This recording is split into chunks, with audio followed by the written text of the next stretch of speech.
black men and You'd women, have to or does walk she what seemed like specialize a in a mile just to particular get to the next gender-centered house. practice? Will the coach's Even hours then, of you wouldn't be trying operation to suit borrow your shit from schedule? them, 'cause How does the hell, life you coach don't know them administer from Jack, sessions and they by don't know phone, you. text, Your ass video is black, platforms like they Zoom, old and in white, person, and or the a bottom variety line of all around of the these above? parts is Does the you life are coach just offer expected any to have kind your of own shit therapeutic and not borrow counseling within anything his per anyway. practice?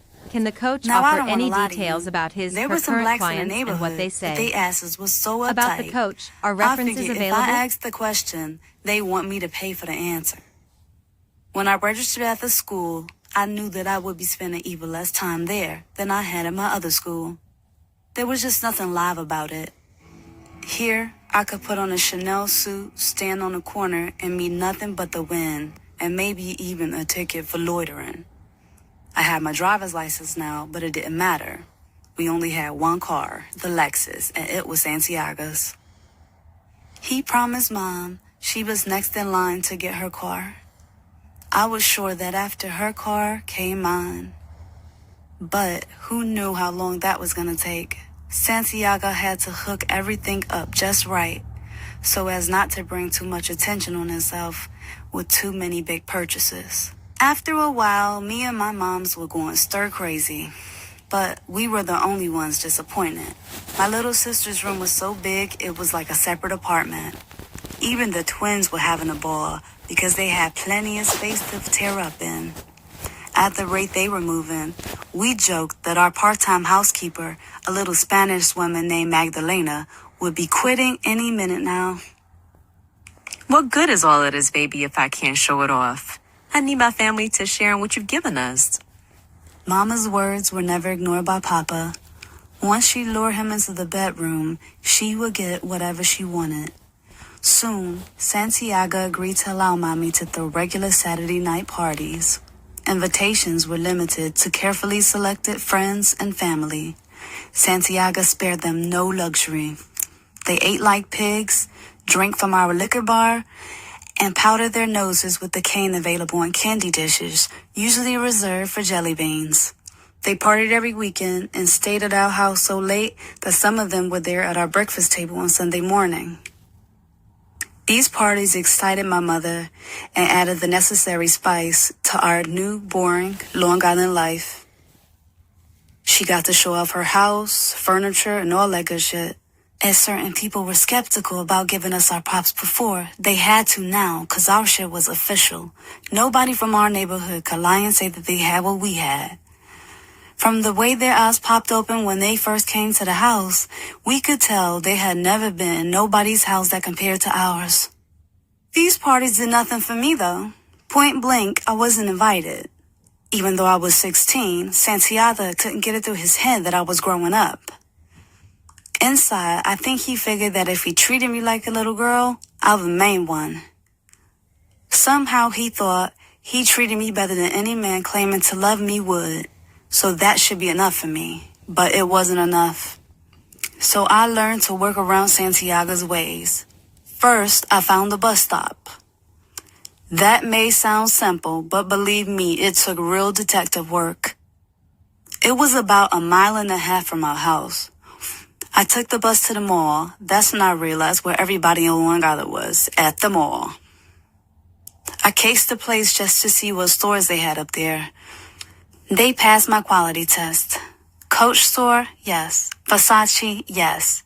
And of course, Ralph Lauren and Joan and David shoes. My heart rushed as I shopped. I spotted a few cuties, but not exactly my type of man. They had the blank sort of look in their face, not aggressive enough the way I like 'em. Trust me, no. They didn't have to look no particular way to eat my pussy. And right about now, that's exactly what I wanted to relieve my tension. So, I sipped the chocolate malt, bought myself a designer t-shirt, hooked it up the way I wanted it, and smiled quietly to myself. Saturday morning, I prepared to fulfill my babysitting obligations. I dressed the twins in their matching Hilfiger jumpers and crisp new kicks. I did their hair up nice in some grown-up styles. I had on my tight brown suede pants, my brown suede jacket, brown leather shoes, and my Versace sunglasses. I put on my new custom-made designer t-shirt. I snatched up their little hands and headed to the mall, where I was sure there would be something exciting for each of us to get into. By the end of the day, the twins had managed to rearrange their hairdos and redecorate their jumpers with spilled hot chocolate. I could not believe that I did not meet a man I pictured so carefully in my mind, my tension reliever. Instead, I was approached by one guy who walked up to me with his doofy ass asking me about my t-shirt. I rolled my eyes and made a face at him like he smelled like shit or something. He got the point and strolled away. Later on, going home on the bus, I thought maybe these guys around here were not used to bold women like me.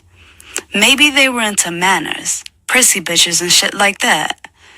Maybe my t-shirt, which read, "These are not my fucking kids," was too spicy for their precious eyes and ears.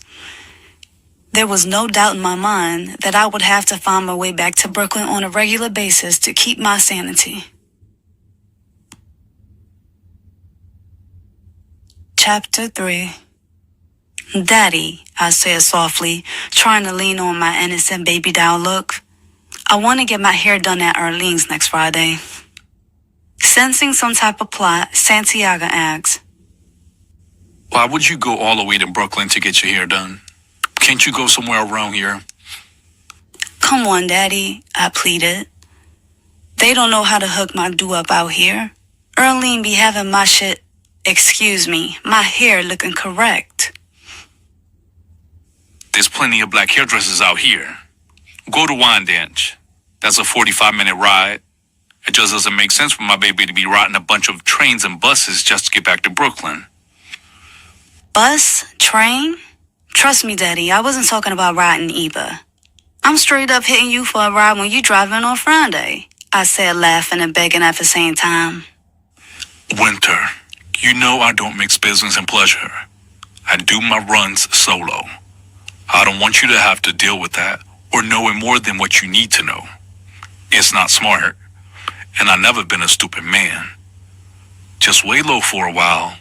Your mother will have her car in a couple of weeks. Then you and her can go ripping around to take care of all that girly shit. Anyway, there ain't a female in the state who looks better than Winter, even without Arlene's help. He said with his cool face and half a smile. Even in my disappointed moment, a compliment felt good and worked, as it did every time.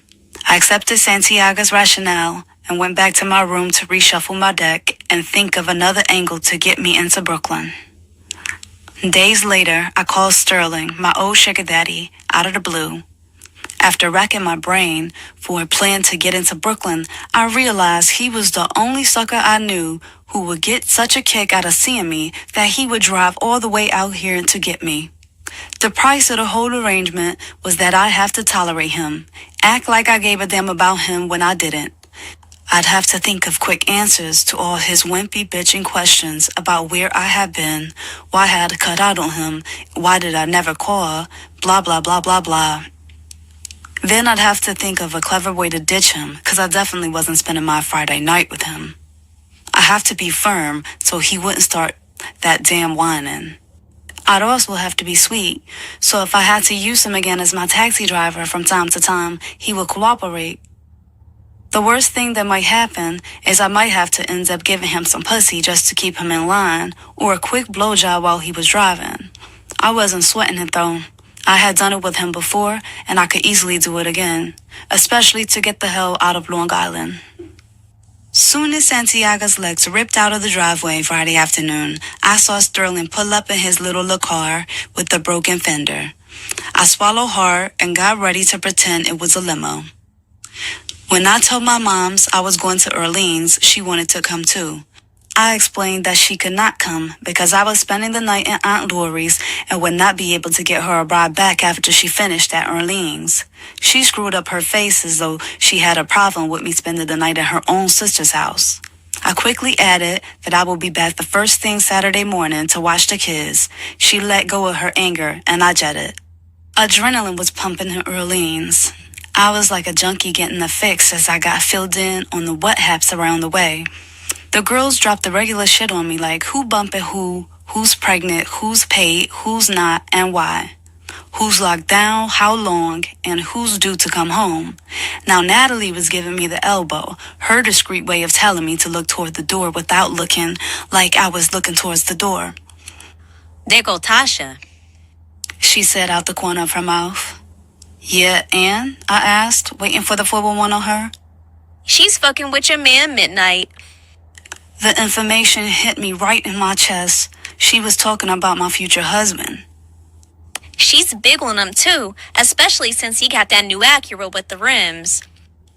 My heart dropped for 3 full seconds. It took 1 second for me to check Tasha out. My eyes zoomed in on her ears. Cheap 10-karat gold earrings. Then her clothes. She was chilling a little bit, strictly hip-hop style. She had big taste-me titties, a small flat belly, and a round ass. She was brown-skinned with chinky eyes. A regular bitch, I thought to myself. The rack that she pulled those clothes off of had 1,000 pairs of the same shit, which means at any party, 4 or 5 girls will have it on. There was nothing unique about her, or even the way she hooked up her gear. It wouldn't be hard for me to move her right on out, but damn, it was the Long Island distance that was killing me. A second later, my mind focused on what I really wanted to hear. Midnight had a new Acura. The one I would be riding around in. The one he needed to have to sport a bitch like me. After my hair was butter, I left for Natalie to go check my Aunt Lori. I needed to at least show my face in her apartment and hang out for an hour or so. I knew my moms would call to check on me. I'd be out partying, but at least Aunt Lori could verify that she had seen me and that I would be back to her place to spend the night, like I told my mother I would. We had plans to go to Big Mo's, the local bar and dance set that be banging on Friday nights for the young crowd. There was never no problem about Big Mo or his bouncers getting in your business and checking IDs and shit like that. I can't tell you how my heart was racing just from being in Brooklyn Air again. Cars were positioned bumper to bumper for all 3 blocks around at Mo's Club. Car and Jeep speakers were up, each one playing their own jam. Sound systems were fighting to outblast each other. A little bit of hip-hop collided with a little bit of reggae, rockers, and even some slow jams. I was on foot rolling 15 deep, straight Brooklyn style, with 15 razor-ready girls who all had each other's back. When we got to the club, I put my plan into action. I didn't have long to work because Long Island was looming in the back of my mind like a threat. Midnight was standing on the right side of the club, where the lights were low. He was kicking it with about 5 other niggas. I caught the side of his serious face, his muscular jaw working. I laughed to myself thinking, only this nigga could conduct business in a place where everybody else is trying to get their groove on. I gave my girl Natalie the pinch, and our whole crew started walking toward Midnight in his voice. We rushed his crew, bumping into all of them, rubbing our titties against them, using the excuse that the club was crowded. Of course, it only took a second before my girls had his boys distracted. I stepped up, licking my lips real slowly and saying rough and sexy like, "What's up, Midnight? Haven't seen you in a while." I said this line with sensual power. I said it like he and I had been intimate in the past, and I missed him and needed to get back with him as soon as possible. I was standing so close to him that 1 more inch and I could have slid my tongue down his throat. He looked at me unaffected, completely unmoved and non-emotional. My emotions were wilding. My nipples were up and my muscles in my pussy were beating like a heart. "What do you want?" He finally said. Now I was pissed. I knew my perfume had to be working. I dabbed it on extra, so when I got up close to him, my scent would suck him in. Hell, I had on 18-karat gold earrings and 1-carat diamond studs. Much more than that $2 10-karat hoe I heard he had been kicking it with had. I didn't want to go off. The bottom line was I wanted him, so I had to play it cool, make sure I pull him in just right. I said sweetly, "What do I want?" I touched his hand with mine, looked him there in the eye. Oh, I want it all. He pulled his hand back like I had a disease, and slowly and coldly spit back at me. Well, that makes you like all these bitches in here, now doesn't it? Rage ripped through my chest as it became clear that I wasn't even a consideration of his. Hell, he acted like I wasn't even a woman. My mind automatically flipped to Santiago, who I know would have ripped out Midnight's tongue for even talking to me like that. Then, like a gypsy, Midnight, reading my thoughts, said, What? Going to tell Daddy? I'm my old man. He turned and walked away. I felt so played, I didn't even want to turn around with my girls. I'd have to tell my whole crew that I got dissed like I was a piece of shit. I just tightened up, put on my Brooklyn Tude, grabbed the next nigga standing close to me, and started to dance. I was gonna move with fury, let Midnight know what he was missing. I handed my coach bag to my girl and started shaking my ass all the way to Alabama, using this dumb fuck dancing in front of me like a prop as I tried to catch Midnight's attention again. My body was shaking and sweating as anger and desire fought it out. Yes, desire, 'cause I was definitely turned on. The lighter situation made it hard for me to catch Midnight's eyes. At the point that my body wanted to collapse from exhaustion, I saw Midnight looking in my direction and heading my way. Smiling to myself, I thought, I know I'm a bad bitch. I knew he would be back. As he got closer, I realized he was signaling to his man who was standing behind me. He snatched him up and they left the club. Later that night, our crew was walking back to the PJs. I was feeling down, but looking unaffected. We were joking, bugging, talking about people, when a spanking new jet black gleaming Acura with rims pulled up alongside us. We all stopped to look at what I calculated was a $50,000 car with $4,500 in rims. The automatic window on the passenger side dropped down. Midnight was behind the wheel doing what he does best, looking good. I wasn't going to play the sucker role and assume he stopped for me. I had done that already tonight. So I stood in the pack with my girls. He must have known he could have called any of us over to him, and not one of us would have stopped to consider the others. All of us were probably doing the same thing, imagining ourselves in the passenger seat of that car, which just increased in value as I checked the soft, white leather interior and wood paneling. Winter. He called my name with roughness that made me want to just hop on his dick and go buck. Get in. I don't remember walking to the car or nothing. I felt like I was just transported or teleported right into the seat, like I was on Star Trek or something. I turned to the side. The automatic window was up. Midnight was pulling his finger off the control button. I saw 28 eyeballs glued to the side of the window, staring in my face. They was my girls, but they were jealous. All I could think was, yeah, that's right. What did you expect? Or have you forgotten I'm the queen of this ghetto? As the window closed, I could hear Natalie's voice saying, Are you staying in my house or Aunt Laurie's? I didn't respond, just thought to myself, hopefully neither. As we rode, my confidence grew slowly. I decided he was just trying to flick the script on me, play hard to get. It didn't matter though. He came back for me. I had made an impression on him. I had sweated him and now he was sweating me. The air in the car was crisp and clean smelling. The stereo was so fly, it sounded like the band was playing the music in the back seat. He wasn't paying me no mind, but that was alright. I was used to his strange silence. It didn't make me mad. It made me want him more. I knew our lovemaking would be good just based on his mysteriousness. I opened my Coach bag and pulled out my little mirror. He wasn't paying me no mind. I tilted the mirror to the side angle so I could look at his face without him realizing I was looking. He was black alright, beautiful. His long, thin nose and big lips mounted his white teeth. White like those t-shirts he wore in the summertime. Suddenly, it seemed, the music was abruptly interrupted by the loud and aggravating voice of Sister Soldier on the radio. I leaned up and reached for the button to change the station when Midnight intercepted my hand saying, Don't touch my shit. I sucked my teeth, rolled my eyes, and sat stiff, while Soldier went on to talk about some black struggle. I thought, if there is some kind of struggle going on, she must be the only one in it. Everybody I know is chillin', just trying to enjoy life.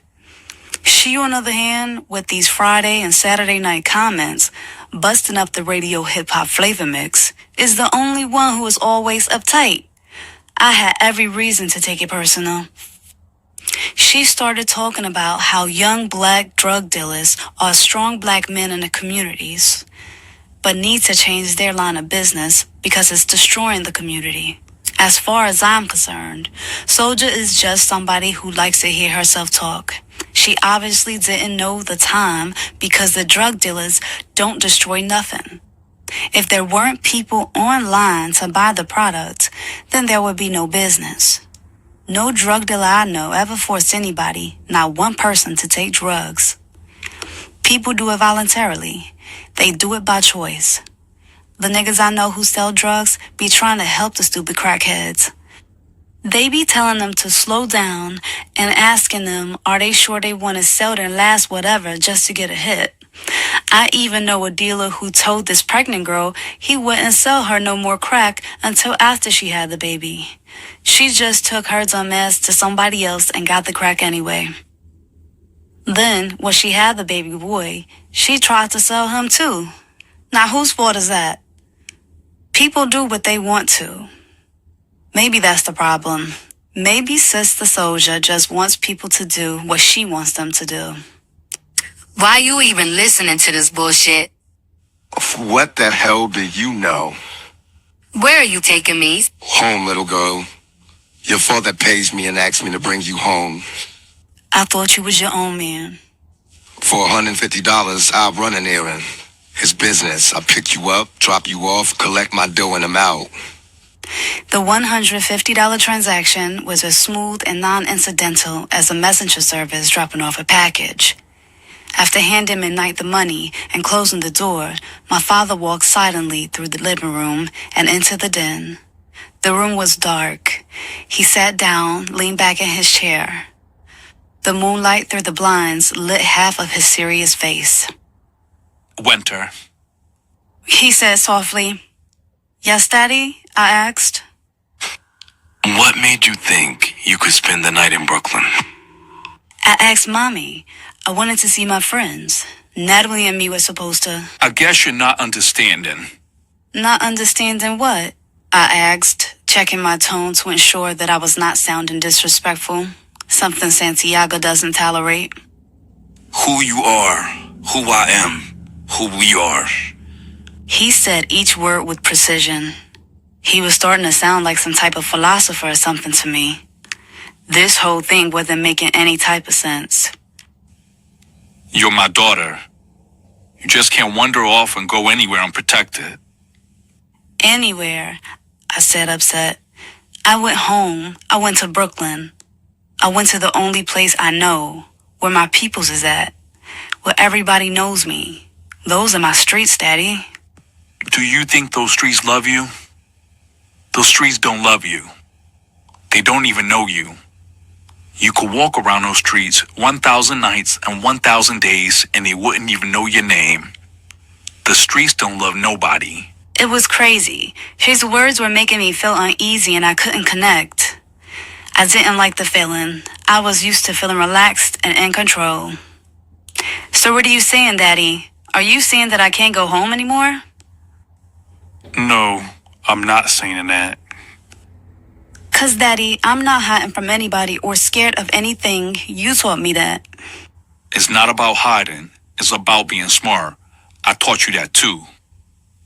What makes you special, Winter? He asked like it was the $50,000 Jeopardy question or some shit like that. I ran a question through my head and drew a blank. What makes you special is me, Santiago, your father, your protection. You have full run of our projects when I lived there, 'cause I was holding it down, making everything all right. So everything was cool. Now this is home. This is where I rest my head. If I'm here and you are over there, I can't see you. If I can't see you, I can't protect you. When you're unprotected, you're wide open. Anything could happen. But Aunt Lori saw me. She knew I was there. Uncle Stevie was there just like usual. Look at my face, Winter, and never forget what I tell you. Santiago loves you. Your mother loves you. Don't confuse it. That's all you can depend on. Luckily, I had copped the nickel bag earlier in Brooklyn. I went to the linen closet and grabbed a couple of towels.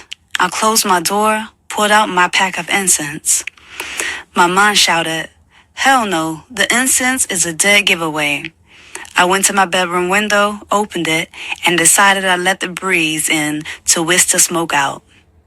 Sitting down on my bed, I pulled off my shoes. I opened my shirt, unsnapped my bra, and let my titties breathe.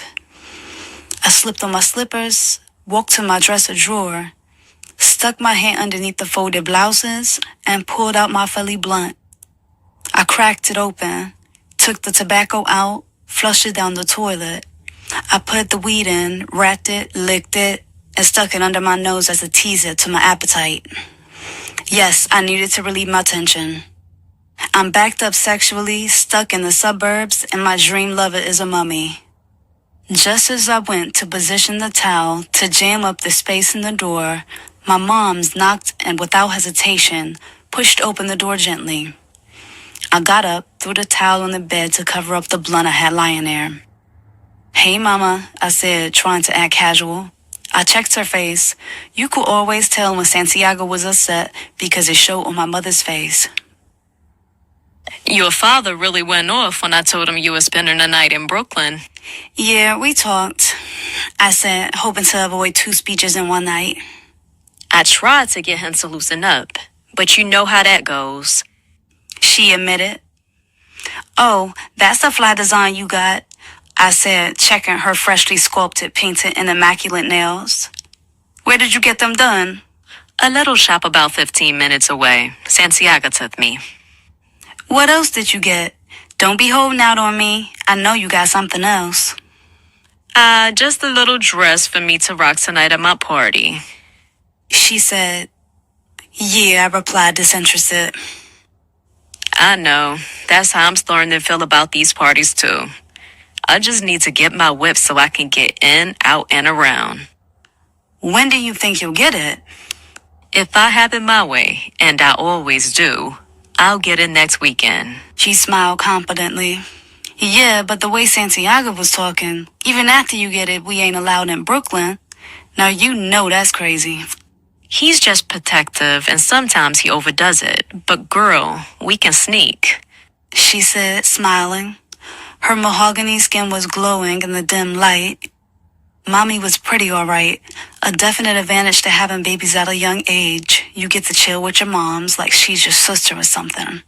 Fuck all those old stiff bastards complaining about teenage pregnancy, this and that. Me and my moms could party together. Nobody would ever know that she was my mom's. I got some shit in my closet that looks better on her than it does on me.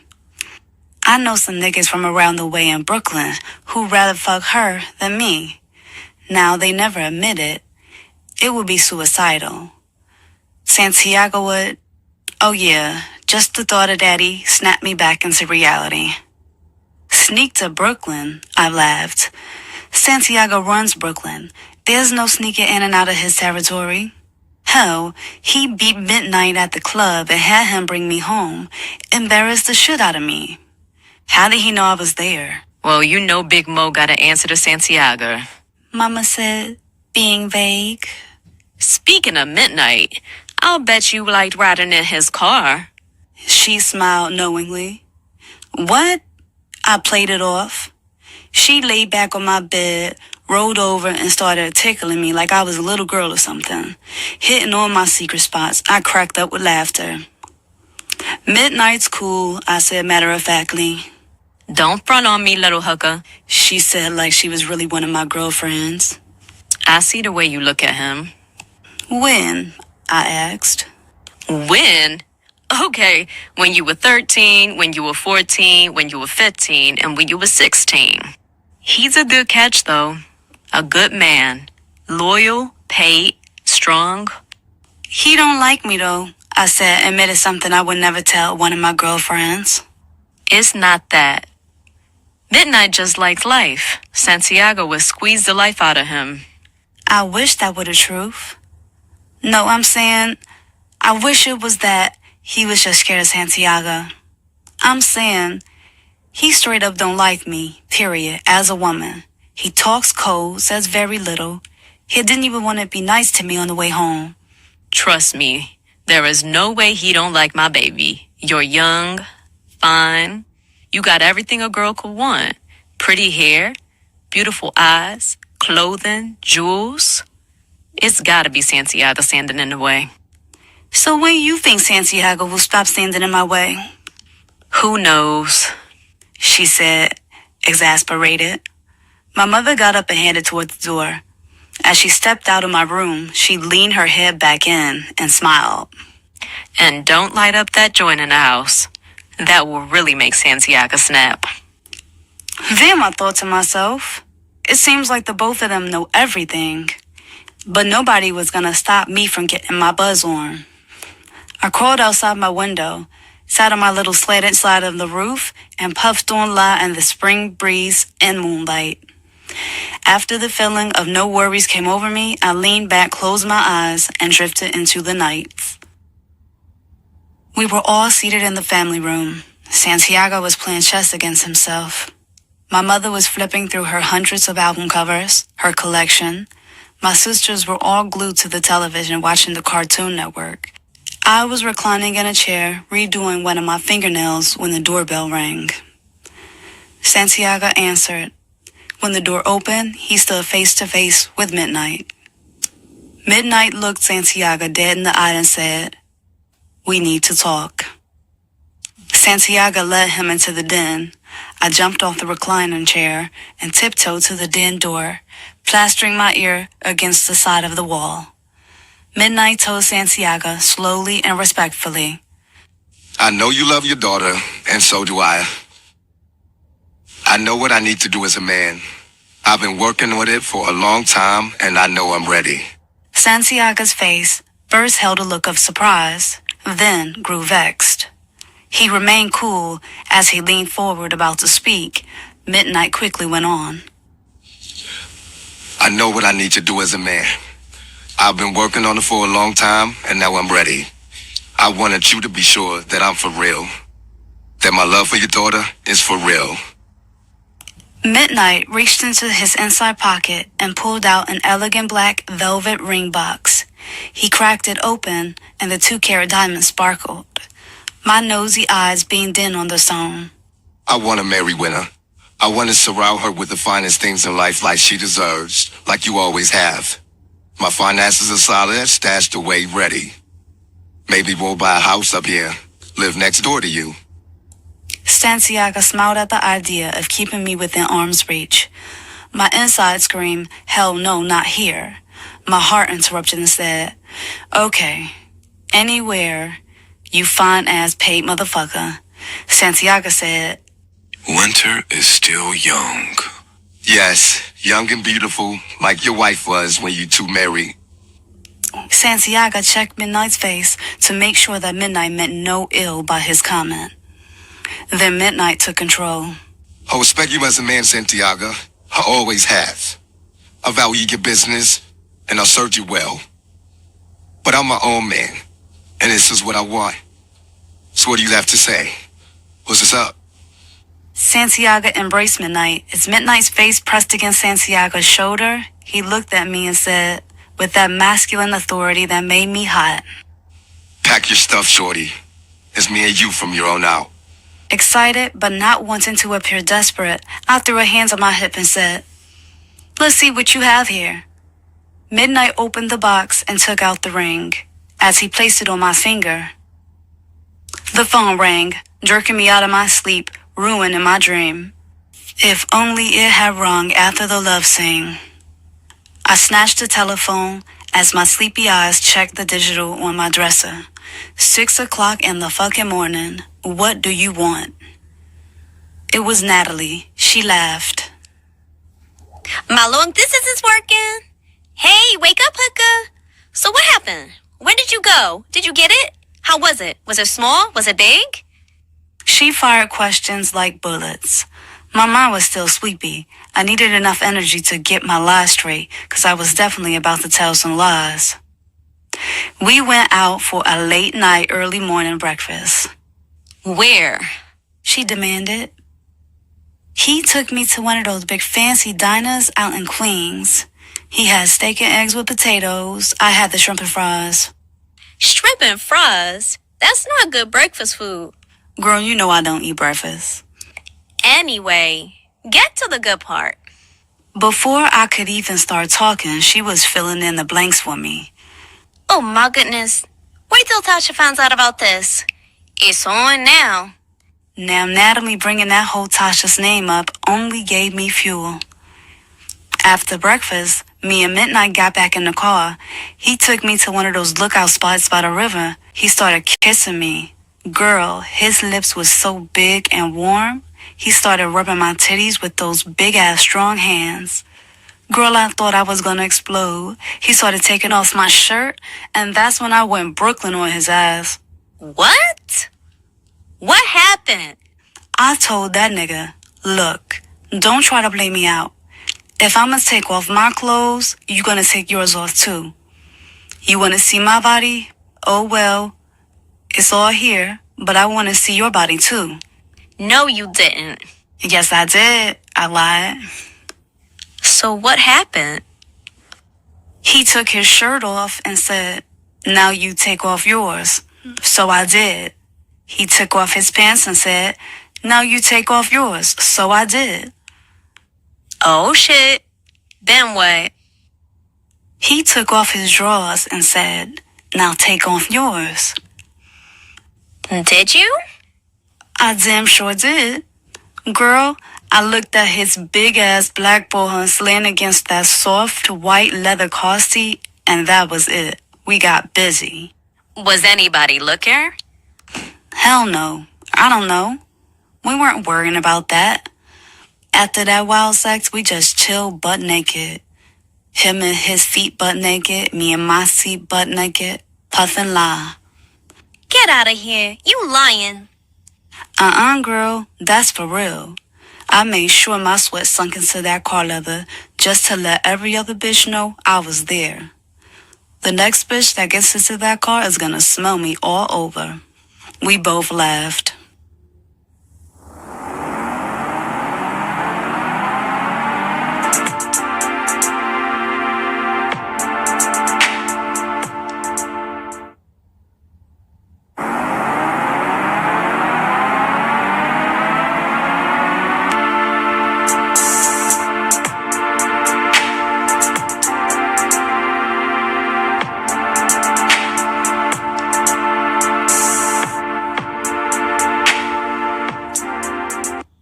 Chapter 4.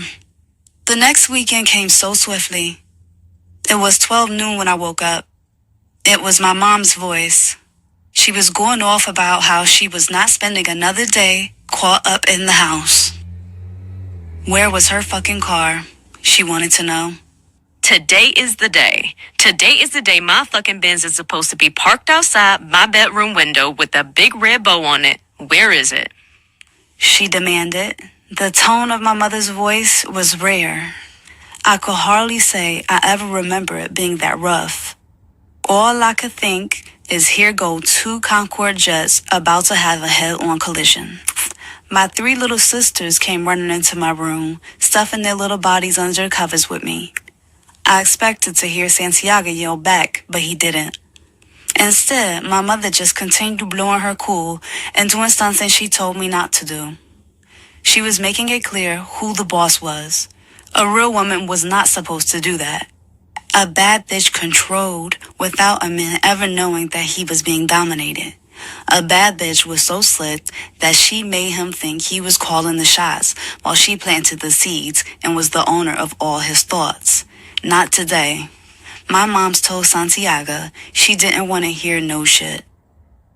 He was going to go out with her today, her birthday, to buy that car.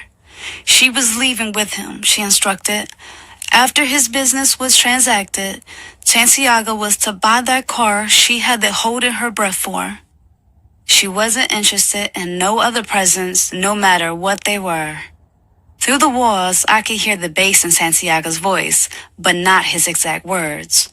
The next loud sound I heard was the door slamming. From the silence, I knew that the both of them were gone. As my mother said last week, she always had her way. Saturday evening, the stars fell down, 6 minutes after 6. 6 hours after their argument, I remember it clearly. That was the time the phone rang. Winter, get the kids ready. I'm coming to pick you up. I didn't recognize the slow, steady voice. Wait, who is this? This is Midnight. Listen, your father asked me to pick all of you up and bring you out here. Oh, you're becoming a regular little taxi driver, huh? This is serious. I'll be there in 2 hours. Click. Damn, should I beep Santiago? This had never happened before. Then I thought to myself, Midnight can be trusted. I got the 3 little girls ready, and 2 hours later we waited anxiously at the door. My 8-year-old sister wanted to fight me for the front seat in Midnight's Acura. I told her to take her little ass to the back with the twins. I wonder what would make her think she would ride in the front seat with my man. Hell, she probably already had a crush on him.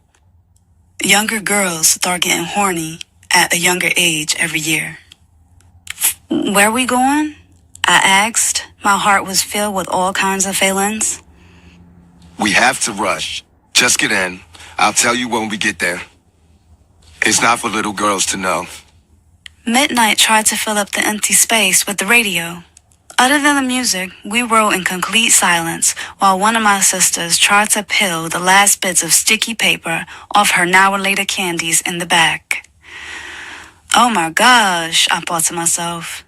I hope she don't suck the candy and leave it stuck to the side of the seat like she normally does. I imagine Midnight pulling over and throwing all of us out on the expressway for messing up his leather interior. I laughed to myself. Just then, the aggravating voice of Sister Soldier leaped out of the radio and started choking me. The ancient African elders believed that what you sow, you reap. If you do something positive will come back to you. If you consciously do negative things, the negativity will rule your life. I sucked my teeth and thought, why don't that bitch just move to Africa? She's always talking about some African mumbo jumbo. Somebody should stick a bone in her nose and a plate in her lip. Maybe then she'll feel at home and shut the fuck up. I made myself laugh, thinking, them damn Africans must have been some fucked up niggas.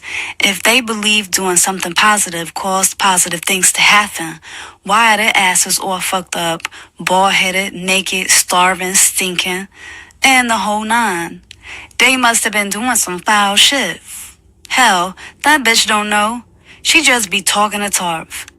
When we got to downtown Brooklyn, I asked Midnight where we was headed.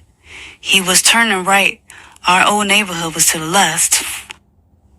I said I would tell you. Minutes later, Midnight pulled over, put on his emergency blinkers, and asked me to get out. Puzzled, I got out. He came around to my side. He didn't let the girls get out. I said, I know we ain't leaving them in the car. Come here. I gotta tell you something. He put his arm around me and looked me dead in the eyes. Your mother is in the hospital. She's been shot. My whole mind went blank. It was like something took an eraser, the type they clean the blackboard with in school and just wipe everything out. 1 second later, my mouth was screaming. My mind was blank. My body cold. Midnight's arms were around me, hugging me, embracing me, and trying to hide my face in tears from the girls. They had their faces glued to the window saying something like, ooh, Winter's kissing Midnight. We gonna tell mommy. My body was stiff. My mind wouldn't think. I felt out of control. What do I do? What do I do now? Is she okay? Is she gonna? Midnight held me tighter, firmer, almost as if to demand with his body that I get it together. She was shot in the face. I don't know how she is. Santiago is upstairs with her now. I watch her sisters. You go upstairs and check on the situation with her now. Vega will take you up in the elevator. He said, nodding in the direction of one of my daddy's men stationed in the main lobby door of the hospital. You coming with me? I begged him. No, this is my position. We don't want the little ones to know anything yet. Upstairs, Santiago looked like a madman. His face was dark with sadness. When he looked at me, I could swear that I saw tears, something I could honestly say I never seen in his eyes before. He hugged me hard, strong, and warm. As he laid his head on top of my head, his voice whispered, I'm sorry, I fucked up. I fucked up. What happened, Daddy? Is she okay? She's going to be alright. They're operating on her now. I should have just gotten her to Clark. I shouldn't have hesitated. I never should have let her rot with me today. I knew better than that. What a stupid mistake. What a stupid fucking mistake. The motherfuckers is going to feel it. Violation. He grabbed my face with both hands. Go take care of your mother. He said, using his eyes to point out his men stationed in the waiting room. You take care of the children and stay with Midnight. Where you going, Daddy? Can I see Ma? My words hit his back. He walked out the door. The doctors, nurses, attendants, hell, it took the entire hospital, it seemed like, to hold me back. I wanted to see my mother. They kept telling me, she's on the operating table. She'll be in intensive care later. Contamination, infection, blah, blah, blah. Pazez and Rodriguez, two more of my daddy's workers, were standing near the operating room doors. They was trying to look casual, but it's hard for two big black niggas from the streets to look casual in a hospital. It ain't like anybody was gonna mistake them for doctors or nothing. My mind started to clear up as I sat and sat and sat. It dawned on me to call Natalie. I knew it was those niggas from C Building on the other side. They've been trying to blow up around our way for some time now. On the low, they've been shaking niggas down, looting and terrorizing people. They got their own little operation going on. But damn, to blast Santiago's woman in the face? That's some raw unnecessary shit. The way I figure it, there are enough crackheads around here for everybody to get money. But they'll learn. They young boys anyway. They'll catch it. Santiago will set them straight. It's gonna be a bloodstorm in Brooklyn tonight. She acted excited, like she was watching a heavyweight fight in Madison Square Garden or something. Where you at? The hospital, I mumbled back. Where are the kids? With the housekeeper? Nah, they downstairs with Midnight. Midnight? What's he doing there? Oh, it's like that now, huh? Oh, that's your man now and shit. I hung up. Rodriguez motioned to me to come toward him. Discreetly, he leans toward me saying, I'm taking you downstairs now. You won't be able to see your mother until tomorrow. Midnight is waiting downstairs in the front. You'll leave with him. What exactly happened? I asked. I got no response. Drop the kids off at Aunt Lori's house, I told Midnight from the passenger seat. I want to go check on some stuff. He looked at me with complete defiance, told me that he already had the plans from Santiago and I should just sit back and do as I'm told. Just let me make one stop then. I said, figuring I needed to be on my Brooklyn block where the shit was jumping off at. I needed to be with my girls, ready to do whatever we had to do. That's the problem with all you women. Nobody can tell y'all shit. You never want to listen, never want to follow instructions. Then, when shit goes down, all the fuck you can do is cry. Midnight said dryly, like he was 40 years old instead of 22. We crossed the state line into New Jersey. Midnight pulled into the Marriott Hotel parking lot. As many times as I had thought about me and Midnight's hot bodies all twisted up on some clean, crisp, cold white hotel sheets, I never imagined that we would be there under these circumstances. We're gonna stay here tonight. I'll check in for all of us.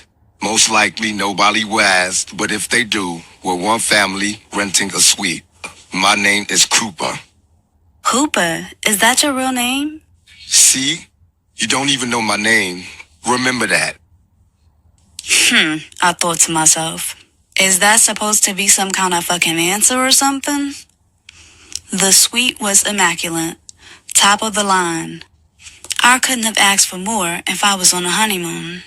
There was one king-size bed and a living room with a couch with a pull-out bed inside. Each room had its own television. The bathroom was huge marble down and looked brand new. I stepped in there, took a deep breath, and figured maybe after the kids went to sleep, we could order room service, some Cristal, and sip it while we took a bubble bath together in the jacuzzi. I needed something to relieve all my pressure, and why not get with the man I always wanted? You four can take this bed. Midnight said, pointing to the bedroom. I'll sleep in the living room. We'll be here for the next 3 days, so get comfortable and chill.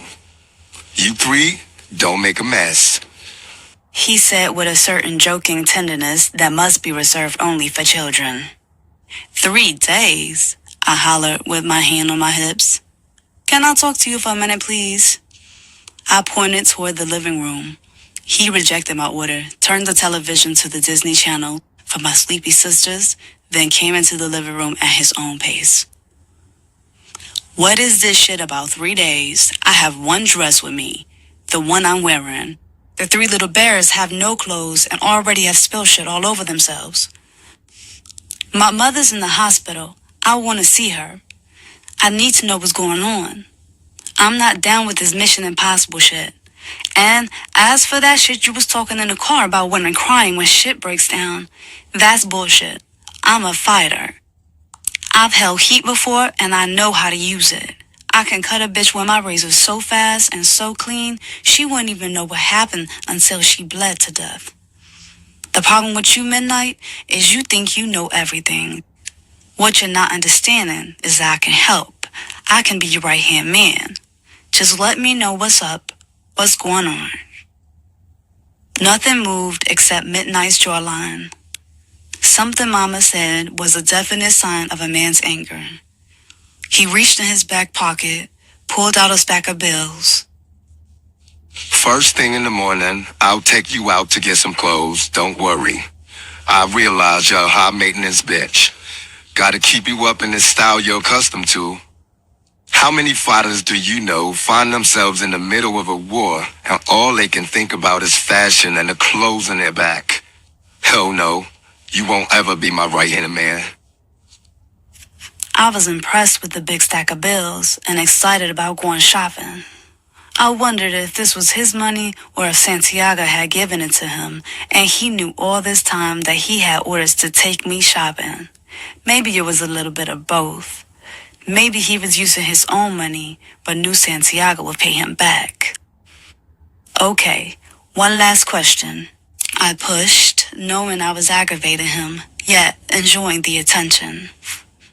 What clothes are we going to wear out to go shopping in the morning when all of our stuff is dirty? Never mind, I know, the laundry service. As I pushed 8 to call down to the laundry room, he put his finger on the phone, disconnecting my call. With a muscular hand on my shoulder, he said sarcastically, Think like you come from the projects. Take your clothes off and wash them in the sink. Hang them up on the heater to dry. You know how to wash clothes, don't you? The laundry service is closed now. It's almost midnight. After stripping the 3 little bears and tossing the clothes in the sink, I put them under the sheets and blankets. I talked to them about the things we will be doing tomorrow and assured them that everything was okay. They knocked out to sleep one by one like clockwork. I slipped off my dress and stood checking myself out in the bathroom mirror. Thank God I listened to Mama's advice about always having clean, sexy underwear. If I was a tackhead, I could have got caught out here with some beat-up drawers on my ass, with a shit stain and a big old hole in them. Just the thought cracked me up. I peeled off my panties, undid my bra, and put them in the sink. I stepped into the shower and let the warm water turn hotter, steaming my whole body from the tension of my crazy day. My mind was downloading slowly. What about Mama? What would her face look like now? Would she have to get plastic surgery? Would her face be temporarily disfigured? What would Santiago think about her face?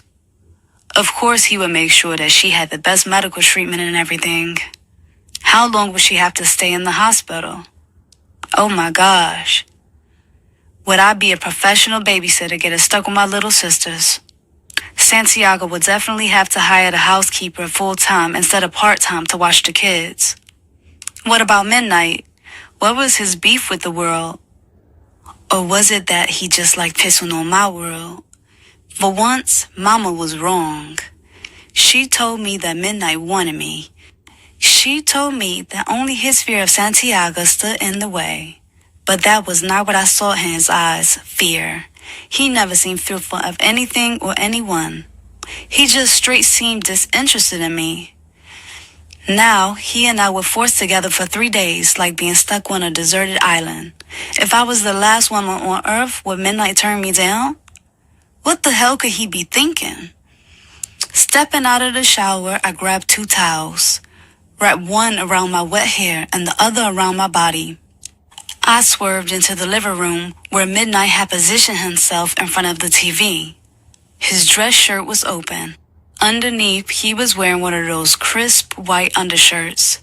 I could see his gun on his waist, half tucked in his pants. My eyes slid down his legs. I could see another gun he held near his ankle. The blackness, the guns, his muscle structure, that white shirt, his white teeth, and his unfiltered anger was so seductive I had to try to get with him. Do you want me to wash your clothes? I'm getting good at it now. No, that's okay. He said without even so much as taking a look at me. I stepped over into the chair opposite him. I'm tired, I said, stretching out my arms slowly above my head. Go to bed then. He answered cruelly, as if he didn't want to be bothered. I picked up my legs and placed them on the arm of my chair. I was now going to become the freshly showered, care-wrapped, body-wrapped in a towel ivory girl. I started playing games with my legs, repositioning them, opening them slowly, closing them slowly. I was making it possible for him to see the hairs on my pussy if he only wanted to. When I got excited enough, my juices would start to flow, releasing the scent of a willing pussy. Definitely something he wouldn't be able to fight. Are you a homosexual, Midnight? 'Cause if you are, that's cool. To each his own and all that good shit. He laughed a real laugh, and without turning around, he said, Go to bed, little girl. Little girl? Do these look like little girl titties to you? I stood up and released the towel, dropping it to the floor. I wanted him to see my 34Ds so he could take back his insult. I wanted him to see my whole body. He stayed stiff like a mummy, unaffected by my nakedness. And I mean, I was butt naked, standing in the middle of the hotel suite which was designed for fucking. Midnight leaned up, grabbed the remote, and started surfing channels. I'll see you in the morning. He said finally, like a father would. I sucked my teeth, picked up my towel, and returned to the bathroom. I washed, rinsed, and twisted the clothes as if they were the source of my anger, laying each piece out to dry separately, some by the heater, some on the shower curtain. I tiptoed into the bedroom, not wanting to wake my sisters. I grabbed one of the pillows from the bed and sat my bare ass on the comfortable chair next to the bedroom window where I slept. In the morning, I used the hotel blow dryer conveniently situated on the bathroom wall to finish drying the damp clothes. I slid into my dress, hating the idea of repeating yesterday's fashion. Without a proper cleaning, the clothes were stiff and rough like cardboard. Brushing my hair into a French bun, I heard Midnight talking. I pushed open the door connecting to the living room, abruptly ended the conversation he was having on his cell phone. "What's up?" I asked. Your mother is out of surgery. She's still in intensive care, but she's gonna be alright. Monte Negro and Ferreira are in the hospital now, looking after her. "Yeah, right," I mumbled. "The first people I'm sure she'll want to see when she opens her eyes has to be the bodyguards." I rolled my eyes. "Come on and drive me over to the hospital. I want to see my mother."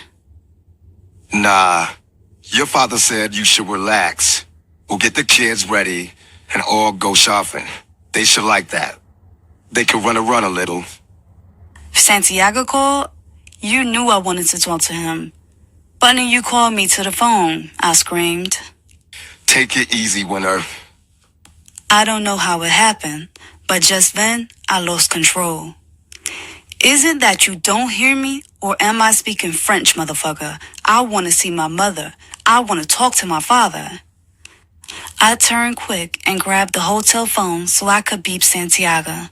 Midnight grabbed my waist, causing me to drop the phone. I spun around wildly, asking, "What the fuck is up with you?" He didn't answer. I pushed him. As I swung on him, he used his body to restrain me. What's up with you two? The 8-year-old asked. Midnight turned my body and face away from the girls and whispered in my ear. It's alright, shorty. And you will break down sooner or later. But you gotta hold it together, or your sister's gonna start bugging too. When I saw my own tears fall into my hands, I got mad at myself for crying. It was not like me. But I liked the feeling of being uptight on Midnight. I liked the way he was holding me. I even liked the way he was treating me right at this moment. So I pushed it. I took a genuine situation and was about to make it work for me. Cry some more, get even closer for a little longer. But then, my 3 sisters tried to muscle their way into the act. One by one, they started to cry too. Midnight released my body, looked around the room at the 4 weeping willows, and got a look on his face that indicated he couldn't stand the pressure. He put his hand in his pocket and pulled out a stack of cash. Alright, whoever showers and gets dressed first gets $50. Their tears turned into excitement as they shot into the bathroom to box each other out for the dough. The money was like smelling salts. It revived everyone. Midnight turned to me. Yo, shorty tough. 2 more days, that's it. Then you'll be back home. Try to stay cool, you know? I couldn't answer. I was straight in love with this nigga. I was replaying my new nickname, Shorty Tough. Trying to break the spell, Midnight waved the stack of cash back and forth in front of my eyes. Yo, you must be an imposter. Where's Winter? Nobody has to ask her twice to go shopping. He said, flashing a rare smile. I laughed, grabbed my jacket, and said in a sexy way, "I'm ready." At the mall, the war of wills kicked in. I had one side of the hanger with the miniskirt I wanted to purchase, while Midnight's tight grip held the other side. My sisters ran in and out of the aisles under the clothes racks, while me and Midnight argued. With one hand on my hip, I clenched my teeth and spit. "I've worn skirts like this before. It's my choice. Don't act like you never seen me rock a mini before." How and why did Midnight think he could tell me what I can and cannot wear? Now I'm saying, maybe if he was giving me some thick, making me feel good and relax, I might have considered his ideas. You check this out, shorty. I'm responsible for you right now. Whatever you did before is your business. For these 2 days, you're gonna wear something decent. Come on, put this shit back. He grabbed my hand and led me out of the boutique, while my sisters traveled close behind. His touching my hand shot a sensation between my legs and through my body. Now, I wanted that miniskirt. I had others like it. But him grabbing me in the rough style made me want him even more. It seemed now that he cared. I was breaking through his ice-cold ways, and it was worth temporarily losing control. He led me upstairs into Bloomingdale's. Now wait here. He moved around the clothes rack with the rhythm of a leopard on a hunt. He held up an Eileen Fisher pantsuit. All right, this is banging. This is something I would pick out for my sister to wear. Let's go get some shoes. Now, the pantsuit was fly, I'll admit. The material was high quality and all that good shit. But Midnight's comment had reduced me to the level of his sister. Is this something you would want Tasha to wear? Who? Tasha, your girl. 'Cause I don't give a fuck about what you would want your sister to wear. I want to know what you want your girl Tasha to wear. Tasha is not my girl. He denied. I rolled my eyes. That's not what I heard. Fuck what you heard. You and them silly bitches you be with. They don't know me. They just chickens. A bunch of chickens who ain't got shit to do except run their mouths. I placed both hands on my hips. So are you saying you weren't fucking Tasha?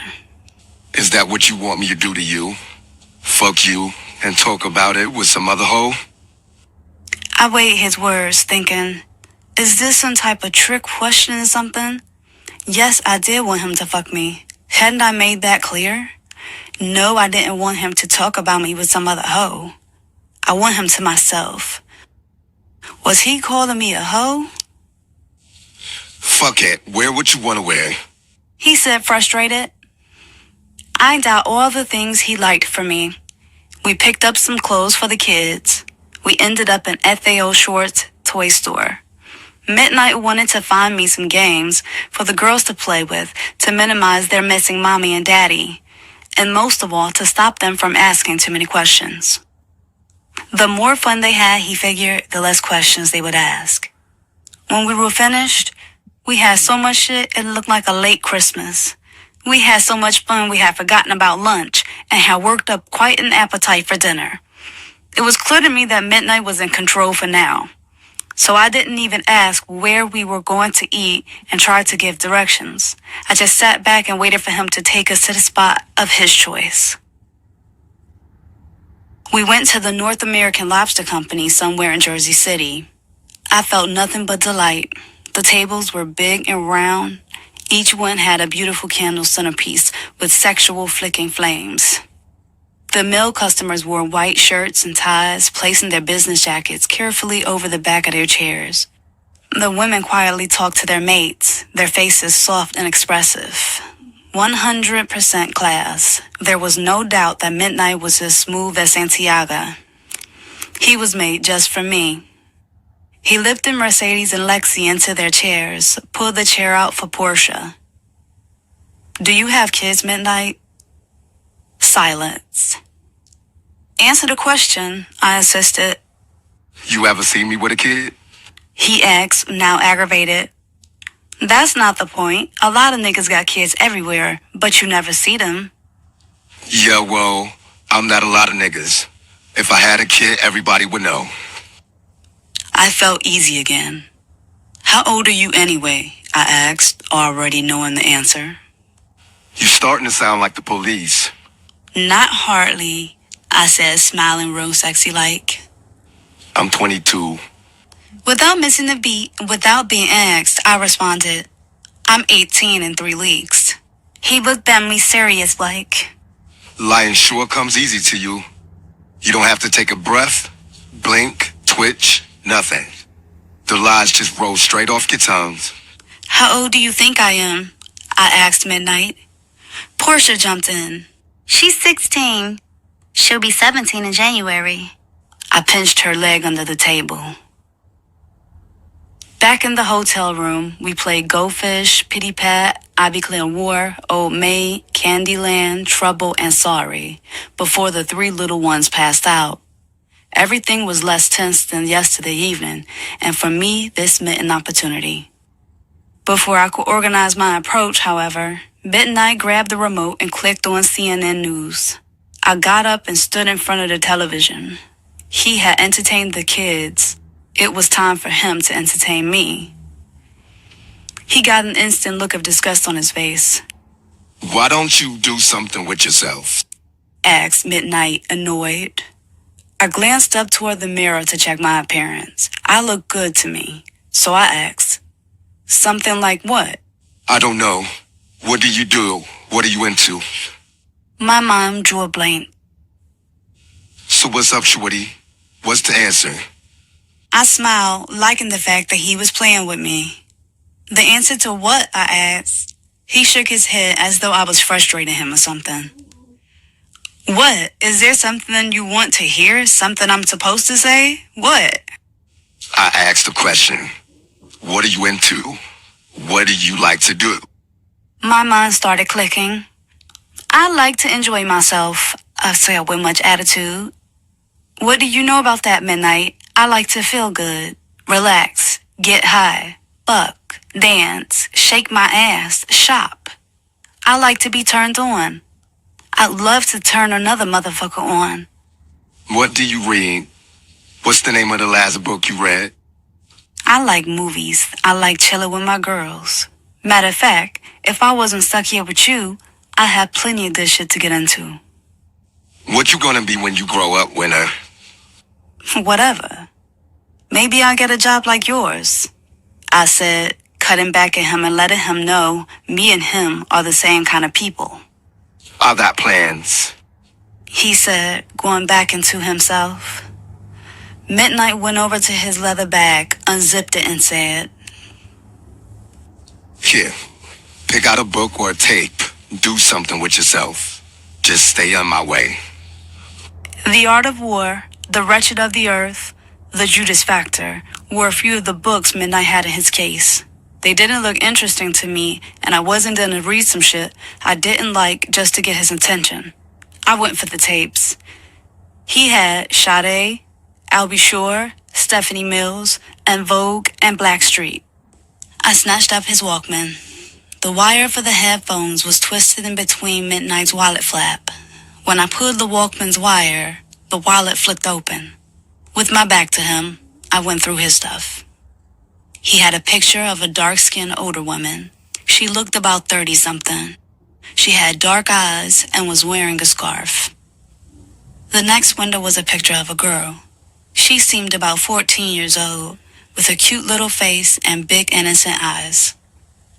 I figured it must be his sister.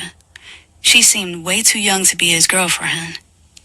She was dark just like him. Also inside the wallet was a piece of paper folded twice over. It was old and worn. I opened it carefully, trying not to make noise. It was a flyer advertising a Sister Soldier speaking event. Covering most of the page was a picture of her. The voice from the radio and the face on the picture didn't match. I had pictured her to look like a man, rough hands and veins popping out of her neck. In the picture, she looked normal, young, with a decent face. She looked like a regular uptown Harlem girl. You know, in the picture, she had her mouth wide open. On the bottom of the page was an event address. Brooklyn Friendship Baptist Church on Herkimer Street. I quickly folded it up and slid it back into the wallet. I laid the wallet back into his overnight bag and went back to my room, closing the connecting door. Taking one of the pillows from the bed, I set up the corner chair for myself once again. I turned on an old I'll Be Sure jam and drifted out to All I Do Is Think of You, Night and Day. I can't say that I remember my entire dream that night, but I do remember a vision of me and Midnight's children. There were 3 of them. The oldest was a nappy-headed, rugged-looking boy, my son. Rough the way I like 'em. The girls had good hair like me. They were the color of hot caramel with diamond earrings. All of them were styling in complementary colors, Pele jumpers, with some kicks so fly they ain't even been invented yet. When I pushed the door open the next morning, Midnight was stretched out on the floor doing push-ups in his undershirt and undershorts. He was breathing and sweating. My eyes raced across his body. I'll drive you home at about 10 tonight. Everything's straight. Santiago will be there. We just need to find something to do for the kids today. You know, to get their attention. At the count of 150, he dropped and rolled over on his back. He curled up his fists in his undershirt, exposing the solid six-pack of his stomach. What you think we can get the shorties into today? He asked. I didn't respond. You always looking for trouble. Some shit you can't handle. I smiled. He looked into my eyes and smiled. Midnight delivered us home at 10 p.m. sharp. My handsome father was standing in the doorway waiting. His white linen suit gleamed in the light of the moon. His big hands rested in his pockets. He embraced Midnight as if he was family. He held my young sisters in his arms one by one and gave me the warmest, securest hug back into my safe home. The house was extra clean. The music and old Earth, Wind, and Fire album played softly in the background. Santiago took Midnight into the den. Midnight came out a short while later, offering a general good night without so much as a glance in my direction. Santiago sent my sisters off to bed with the idea that Mommy was away, as if on a trip, and would be back home next weekend with candy and presents for everyone. Daddy followed me to my bedroom. I knew to be quiet. Santiago looked more peaceful than he had did the day of the shooting incident. I switched on the lamp on the vanity table, and the added light revealed a strange scar on the right side of my father's head. There was a maroon-colored dent hidden close to the right side of his hairline. The scar just made him look more masculine than ever, just tough, sexy, unstoppable. All right, Daddy, just fill me in. Whatever you need me to do, I'm down for you. You just let me know the plan. He smiled. How's Mommy? I asked. Your mother's okay. She's a soldier. She'll be home by the end of the week. Now she'll have bandages. She'll have to take it easy for a while. But we're all here to make it easy for her. You know how conceited she is. So don't act like anything's wrong with her face. She will have to have some type of treatment after a couple of weeks. I got something to make her forget the whole thing. Take a look. He signaled me to follow him. He led me down the hallway to the back window. My mouth dropped open when I saw the big red set S600 V12 Mercedes-Benz with a thick red bow and ribbons everywhere. Oh shit, I mumbled. My mind started working up a new wardrobe. If you're gonna sport a ride like this, you gotta be dressed to kill. Me and Mommy would have to go shopping immediately. Santiago was still talking, but I couldn't hear him anymore. I kept seeing the expression on Natalie and Simone's faces when I came to Brooklyn pushing not a 190 Beatty Benz, not a 280, but a S600 V12. Would my mother let me drive it? Or would she only think of herself? Would she make me wait until Santiago bought me a car? Or would she kick it with me like sisters would? Wait a minute, she was sick. Maybe she would need me to drive her around and do errands for her. Maybe she'd be a passenger for like about a year or so. Okay, I thought. Maybe she'd let me drive her around, but she wouldn't let me chill in a car with Natalie in them. It would defeat the purpose of having a red Benz if you couldn't flash it for your girls, ride around flexing. You know how many niggas would be on my bra strap if they saw me behind the wheel? Mad niggas. I'd be making them beg me, do shit they wouldn't ordinarily do, kiss my ass, suck my toes. I started cracking up. Santiago looked at me like I was bugging. I straightened my face. Now, I know a lot of cats who can shot before. Shot all over the body. The leg, the chest, the stomach. But every dude I know who been shot in the head, never been the same no more. That's the shit that worries me. That's the shit that makes me want to kick my own ass for letting this happen. Winter, where's your head at? I'm talking to you. If me and you are on point, everything else will fall in place. Here's what I need from you. Stay out of Brooklyn until I tell you it's okay. What? Now listen to you. 10 minutes ago you were saying, just tell me the plan. I'm down for whatever, Santiago. Now you ready to betray me? No, Santiago, never betrayal. Betrayal is for suckers. That's what you taught me. I'll do what you want. I'll stay out of Brooklyn until you tell me otherwise. And less talking is better. A whole lot less talking. You know how we do. The less you know, the better off we all are. And don't get too comfortable just because we're out here in the suburbs. Play your hand close to your chest, just like you're still in the ghetto. Trust no one and answer no questions. Don't give anybody our phone number who doesn't already have it. Now don't get paranoid, just don't get sloppy. A long pause fell. I broke the silence. You know, when Midnight called the night of the incident and said that he was coming to get us, I didn't know whether or not I should have beeped you to confirm what was going on, or just going along with what he was telling me to do. I figured everything was cool with him, 'cause it always been. It's good that you thought twice about it. But Midnight's clean. He's as loyal as a blood-born son. I never had a problem out of him. I couldn't have left him with my girls if I didn't think I could trust him with my money and my life. Why? Everything went okay, didn't it? No, it went fine. He was a real gentleman, I stated firmly, so as not to cause no problems between the two men I love. Where did you meet Midnight? He was just a kid who had a brush with them all. You know how they do. Don't want to give a kid a second chance. They force a man into a position where he can't survive, can't make no money. But when I first saw him, I knew he would be a good worker. He just had it in his eyes. Plus, he didn't have no family. A cat like that is gonna be loyal. He need to be able to take care of himself. What happened to his family? I haven't seen you this interested in nothing. What's all the questions about? You know, Daddy, I'm growing up. Look at me. I'll be 17 soon. Santiago watched me spin from left to right. Yeah, you are growing up. I've been thinking about that a lot lately. He put his head down into his hand as though this topic was too heavy for him. What about it? I asked. Do you know what I want for you? I want you to settle down, meet a nice guy. One of those budding doctors or lawyers or engineers.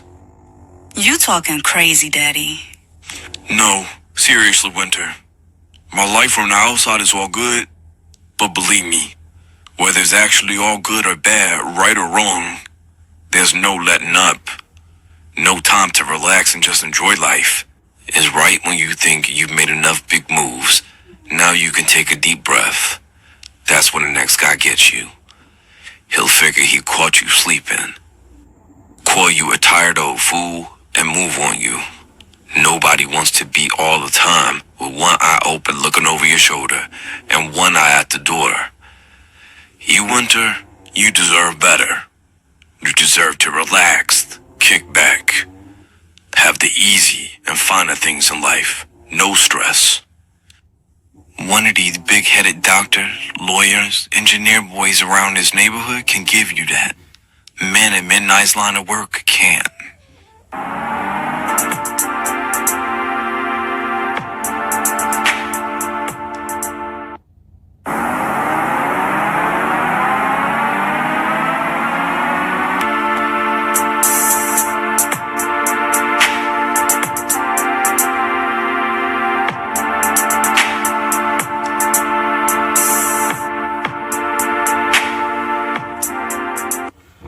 Chapter 5. When Mama was wheeled into the house the following week, it didn't matter that Santiago had coached us on how to act and what to say. By this time, he had told my younger sisters that Mama fell down and had a little accident where she cut her face. But no rehearsal could have prepared them for what they saw. Anybody who knew Mama could only be thinking one thing. Damn, who was that? She looked bad. Me and Magdalena tried to smile and make light of the situation, but that look of shock and horror that came over the kids' faces when they saw her could not be erased by any joke. Mama was thinner than usual.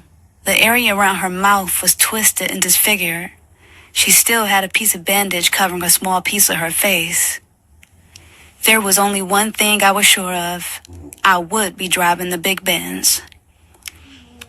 Later that evening, while Santiago was out, I pushed my mother's door open and quietly walked in. "What's up, Mama? How you feeling?" She was responding, but her words were slurred. She sounded like an old-style wax record with the needle dragging on it. "Okay, Mama, don't talk," I said, holding my hand up and smiling wide to make her feel comfortable. "I got a lot to say. Let me fill you in. Nordstrom's has the perfect all-leather red Adrian Venditti suit for you. I even spotted some red driving gloves that go with it real nice. You hurry up and get better, 'cause we gonna be cruising." She gave me a sigh, then a half smile. I knew that meant I was making her feel good. Hell, this was Mama. I knew what made her feel good. "The housekeeper is here full time now. We've been taking care of everything. The girls miss you so much. They're real happy you're home. Oh, and Santiago, he's like a puppy without his woman. You gotta hurry up and get better, 'cause he needs you." Just then, with the mention of Santiago's name, one tear rolled down Mama's left eye. "Don't worry, Mama. If there's anything you need, I'll get it for you. We're gonna get it together." I leaned over, gave her a kiss on the forehead, then whispered in her ear, "We bad bitches, remember? Bad bitches don't die." Again, she cried instead of smiling. I tried to remain cool. "Girl, Santiago's gonna get you the best of everything, no doubt. Your face gonna look even better than it did before the accident." At Mama's gesture, I handed her a pen and a pad from her nightstand. She scribbled a note to me which read, "Stay out of Brooklyn." Overcoming boredom was my new project in life. I had spoken with my girls from Brooklyn, but I ended those conversations as soon as the questions started flowing. Usually, the questions started flowing immediately. Of course, nothing but a Mack truck could stop Natalie's mouth from yapping. She volunteered the information that some serious shit had gone down around our way, and some peeps had turned up missing. Which really meant nothing to me, except nosy niggas around the way ain't seen certain people for a while. But, for all they knew, niggas could be down south visiting relatives or some shit like that. The block was hot. That's how Natalie put it, which meant that 5-0 was everywhere. That shit did scare me, 'cause we always had plenty of cops around the way in Brooklyn. Sometimes, they want a scene of the crime and look the other way 'cause they had a piece of the action. The way I figured it, everybody had to have a hustle to survive. The cops wasn't no threat as long as their cut was in it. As Santiago said, you gotta know how to spread the cheese around the table. Natalie also filled me in on the up-and-coming cuties who was buzzing around the way and the goings-on. She had seen Midnight only once in passing. He didn't say shit to her. He never did, and according to Natalie, he just seemed to keep everything on the down low. He hadn't been to the club, and Tasha's been running around with Little Nickel. I wasn't going to tell her about the new Benz, but it was taking all that I had in me to keep it a secret. Then Natalie remembered that my birthday was next week, on Friday. She said she wanted to big me up on my birthday, take me out, get me some bubbly, and do our thing. The bonus was that Slick Kid, her man at the moment, was cool with Bullet. We could double date and live it up at their expense. "Bullet?" I asked. "Little Bullet?" Girl, get up on it. Little Bullet is Bullet now. And ain't nothing little about him. I thought about it for a second. I always thought Bullet was a little cutie, swift on his feet, a fast talker, and definitely had some hustle in him. He was a small-timer, though. Not the type I ever considered to set up with or marry, but I could easily swing an episode with him. The puzzle was that I couldn't go to Brooklyn. I also couldn't mention that I wasn't allowed to go to Brooklyn. I had been stalling and lying to Natalie about why I wasn't coming around the way. Security at her house was at an all-time high. The Saturday night parties were dead. Other than Magdalena, security, and the workers, we couldn't invite no house guests. Now, I needed to come up with a compromise, an alternative. This date was something I needed in order to connect with myself and my people. I really needed the attention. Mama had been hogging all of it up lately. Santiago been either having meetings in the den, out working the streets, or on the phone. Yeah, I'm down for a double date, I told Natalie. I'll call you back to set up the details, but let Bullet know I'm all in. Strategizing came easy to me. I got that from Daddy. I just laid the problem out like a chessboard and thought of the different angles to come at it. The key was to be able to relax enough to see the whole situation in your head. If you got stressed out, Santiago taught me, then you start making mistakes, overlooking critical shit. Now, I wasn't a chess player myself, but everyday problems, I could decipher that shit. Thoughts was running through me like a high-speed train. Stretched out on my bed, I came up with a brilliant plan. I say it was brilliant because it wasn't just a simple everyday plan. It was one that took everything and everybody and every possibility into consideration. There was only 1 week left until my birthday. I started activating my plan that same afternoon. Mother was out of the confinement of her room and slowly moving throughout the house. Her mouth was still crooked and her face stiff and slightly swollen. She wouldn't go outside because of the embarrassment of her appearance. She was waiting for some type of operation to put her face back in order, but it was still too soon. The doctor said she had a few weeks of healing before her body could undergo another operation. I knew she was feeling bad. In fact, this was the first consideration of my plan. Mama, you're looking good today, I lied. I can see where you're healing. I touched the left side of her face with 2 fingers. Listen, let's go outside and head to the mall. She rolled her eyes at me. No, really, Mama. I picked out some fly things for you. Since your face is looking better, you might as well get back on your feet. I know you like to be on top of things. You do want to look good for Santiago and all. Mama smiled. It was funny. Everything could be fucked up, but mention Santiago and Mama's whole world would light up. But still, she protested. I can't drive. It's not safe. I don't feel ready yet. Mama, I can drive. I'll take you anywhere you want to go. Treat you like the queen you are. We can leave the kids with Magdalena. How about it? I opened my arms wide to give her a hug. She smiled. I've been dying to get in my new car, but I didn't want to torture myself. Don't worry, Mommy. Just remember, I know how you feel. We have both been trapped in this house too long. But today is our day, and we might as well enjoy it. I helped Mama get dressed and ready. We picked out a full wig and tried to hide the left side of her face by letting the hair fall in front. I lent her my sharp leather hat.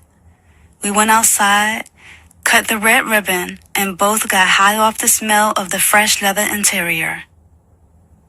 Pushing the Benz was like being the President of the United States. It rolled like a private jet. Even the potholes couldn't affect the smoothness of the ride. Everybody I passed on the road looked to see who was inside, yet the tinted windows shielded us like we were top-notch celebrities. Mama looked happy discovering more and more features in her car. The wood paneling, her engraved initials, the CD player, digital display, lighted mirrors, and so on. She relaxed. I knew I had accomplished step 1, getting Mama used to the idea of me driving her car. I had to get her on my side so we could convince Santiago I needed to drive this car on my birthday. Mama and I got manicures and even pedicures at the mall. We even let this bush-like Swedish lady give us each a massage. We ended our day with a dinner. Wait until Santiago sees your new outfits, I teased her.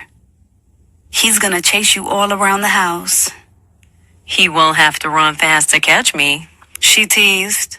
Winter, Santiago told me when I was in the hospital, he had midnight watching you and the girls. I didn't tell him and I thought it was a stupid idea. We already were dealing with enough.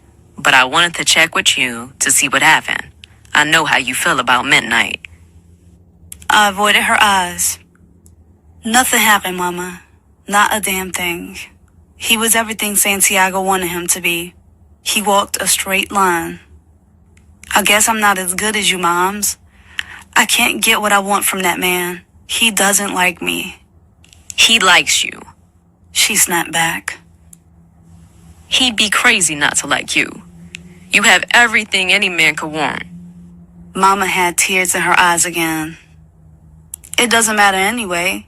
Santiago said he doesn't want me with a man like Midnight. Something about being dangerous and unpredictable. I gotta tell you, I was shocked to hear that.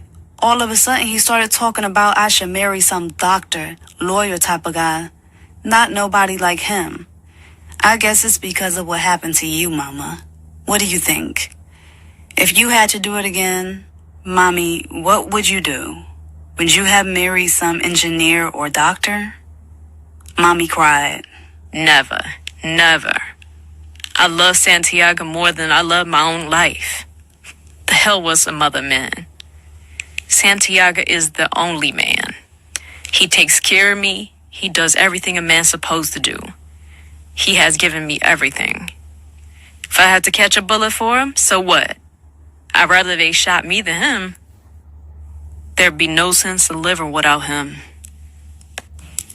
Her words fell on me like huge rocks. I wasn't used to this kind of talk. I was impressed by Mama's loyalty to Santiago and hoped one day me and Midnight would share the same kind of love. So you still think Midnight's a good catch for me?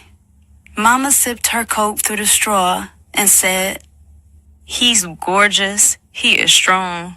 He's a young Santiago. It don't get no better than that. Let me work on Santiago. By the time they're 18, I could see him giving his okay. Hell, it's progress that he talked to you about men, period. That means he's seeing that you're becoming a woman. He can't hold on to you forever. I exhaled, rolled my eyes. 18? By that time, I'll be so horny I'll die.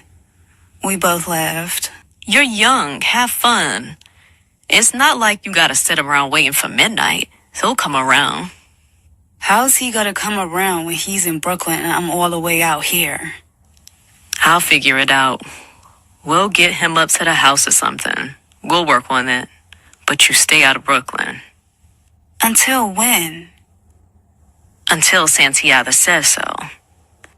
The next day, I strategically dropped bits of information about a party going on at Hofstra University, which is about an hour from our house. If I was going to meet college-educated men, like Santiago suggested, I had to start going to some of these events. By the end of the week, I had buttered Mama up with compliments about her face.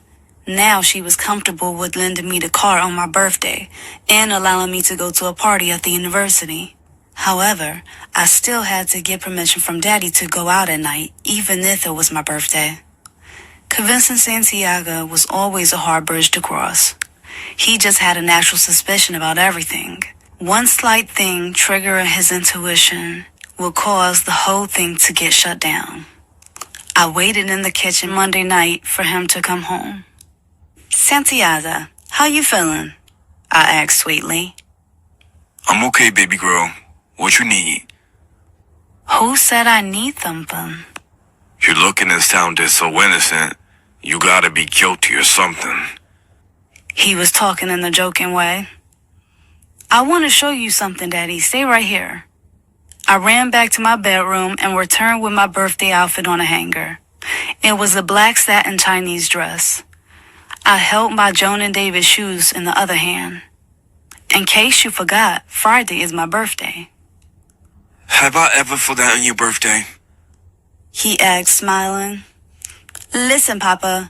So, what I'm saying is, Hofstra University is giving a sorority party on my birthday. I want to go. Mama said I could drive her car, and I plan to make friends like you said. The school is in Long Island. I might even meet some big-headed lawyer guy. I killed him with my smile. So, what do you say, Santiago? Who you going with? I'm going with Vanessa, I said to my own surprise. I had instantly conjured her up. She doesn't have a car, so I'll pick her up. I met her at the mall. She lives about an hour from here, in Deer Park. She's gonna be a sophomore at Hofstra next year. She's studying to be a psychiatrist and... Okay, alright, don't fast talk me. If your mother said you can use her car, then fine. Be careful. And Winter, you are not to go to Brooklyn. Don't bullshit me. Don't give me no excuses. None of that. Stay out of Brooklyn. Be home by 3 a.m. Winter, if you meet some big-headed lawyer guy, have him come here by the house before... Before what? I asked innocently. Before I have to break his neck for trying something stupid. Thursday night, I tied up the loose ends with Natalie. I played it cool, but I was so excited it was hard to sleep. I turned on my radio, dimmed the light, and let Jodeci help my eyelids close. When I woke up Friday morning, my sisters were all jumping up and down on my bed, smiling in my face, acting like they were having a sugar rush or something. What are you doing in my room? I asked. Happy birthday, the twins yelled. Portia rolled her eyes. We thought you'd never get up. What's the hurry? Daddy went out, the twins said. So, I yelled at them. So, he left a birthday present for you down in the living room, and we are waiting for you to open it. Sitting up, I laughed. Why are y'all waiting for me to open my present? 'Cause everybody knows you always get the flyest shit, Portia said. Meanwhile, I get Mickey Mouse watching some Barbie dolls or something disgusting like that. Portia said bitterly. Later that afternoon, I discreetly placed my Gucci overnight bag in the trunk of the Benz. By early evening, I was all dressed up in my birthday outfit. My mother looked at my body filling out the black satin dress. Instead of complimenting me, she cried. I thought to myself, damn, all she does lately is cry. But tonight was my night. I pulled out of the driveway cautiously, trying to keep my mother's confidence and my driver's skills secure. I was sure she was looking through the window. When I was out of sight, I ripped down the road headed for the highway. Santiago said no Brooklyn, and I will respect that. Natalie, Slick Kid, and Bullet were going to meet me at the 42nd Street bus terminal in Manhattan. They had no idea I would be pushing a Benz. The best part of my birthday was going to be flashing around it. I might even tell them Santiago bought the Benz from me for my birthday. On the way down, I pulled into one of those all-service Amoco stations. I popped the trunk, grabbed my bag, jetted into the bathroom, and took off that ridiculous satin dress. My real outfit was red leather shorts that fit like a miniskirt, a red leather vest that accentuated my titties and fit tight around my waistline. There was no use for a blouse. I threw my stockings into the wastebasket. My legs were shapely, big, and beautiful. There was no sense of hiding them. I had no scars or bruises. So what if it was cold? I wasn't walking. I was toasty in the red Benz. I threw in my diamond necklace and my diamond tennis bracelet. My soft red leather jacket made it all perfect. With a piece of tissue, I wiped the foggy gas station mirror. I could only clean a small section. The mirror was permanently dirty. I drew in my lipstick, checked my hair, and slipped my feet into my red leather Gucci shoes. I was good to go. Tonight was not for the big-headed lawyer boys or engineers. Tonight was the night for raw, Brooklyn-style, fun and live niggas. In the trunk, I carefully stretched the black satin dress on top of the case so it wouldn't wrinkle. In the car, I pumped up the radio to stay alert during the long drives. I kept the car windows closed. I would creep up on the corner of 42nd and 8th, slowly lowering the window. Then I would shout, "Surprise, motherfuckers, get in." The scene played over and over in my head. The thought of the jealousy Natalie would feel thrilled me. I knew she would get over it quickly, though. That was my girl. She would be happy to ride shotgun in my whip. On the radio, suddenly Sister Soldier started talking shit, her coarse voice overpowering the music. The number one group of people dying from AIDS is young black women. I popped in a tape to shut her up before she started getting on my damn nerves. I slowed the car to a creeping speed. Natalie, Slick Kid, and Bullet were chilling on the corner. Bullet was looking good. I could see his gold teeth shining. That shit got me hot. A mouthful of gold is sexy like a motherfucker. It just adds to the ruggedness, accentuating the attitude. Natalie was right.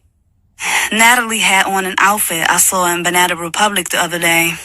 Slick Kid turned around and caught sight of my Benz. He didn't know it was me, but the car was so hot I had his full attention. His eyes popped out and he started checking the vehicle, sweating my rims, stepping up close.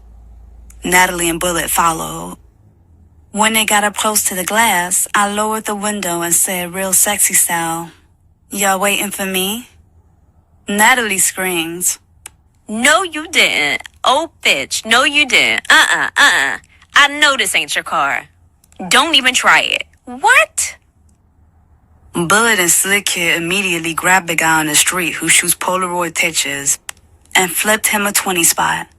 They started posing on the hood, leaning against the car. I jumped out and we all posed together.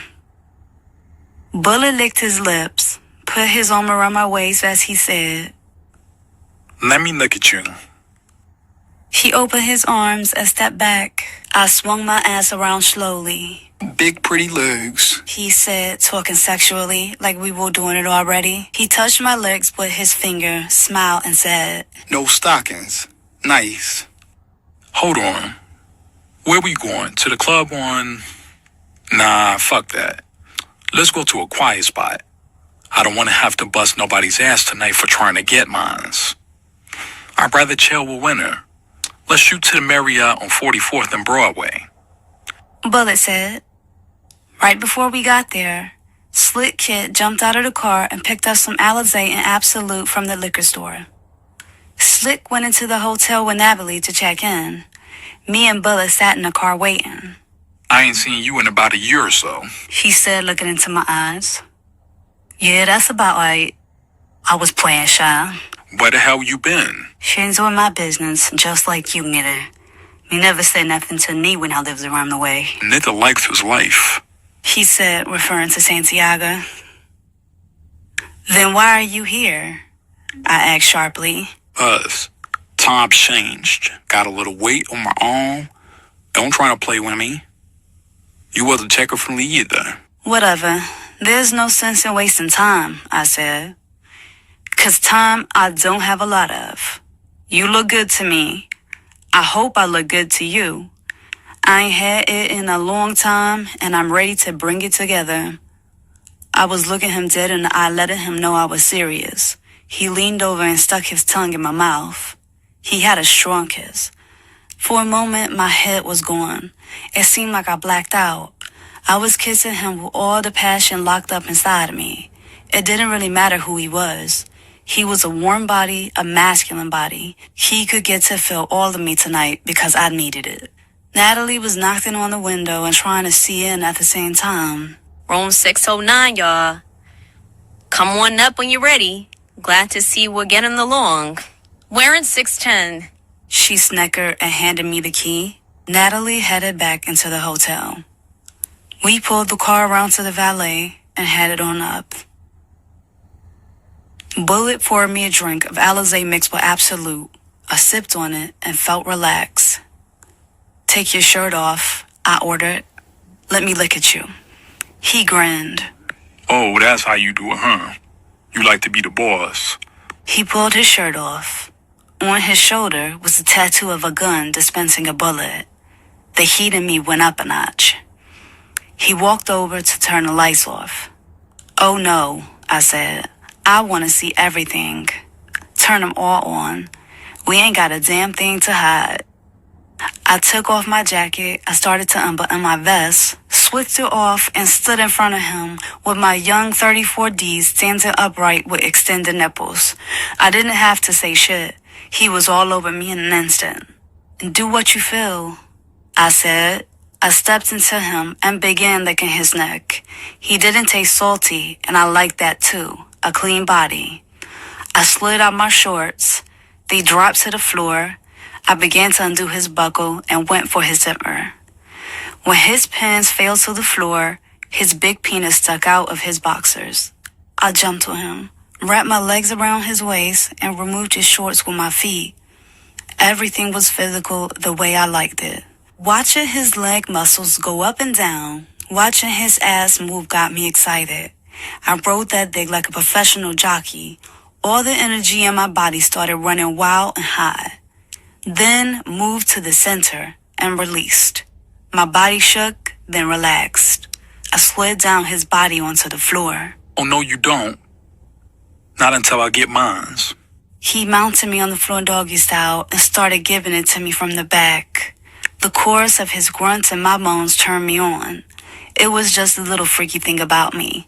The more I turned the nigga on, the more excited he got, the more excited and wild I became. 2 orgasms does the body good. We ended up in the jacuzzi with Marriott bubble bath bubbles foaming up everywhere. We had our drinks, puffed our weed, and we was cool with the silence.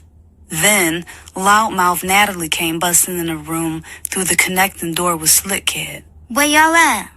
Natalie yelled. Slick Kid laughed. Baby, just follow your nose. Next thing I knew, Slick Kid was in the bathroom where we were, with his sharp VL video camera rolling.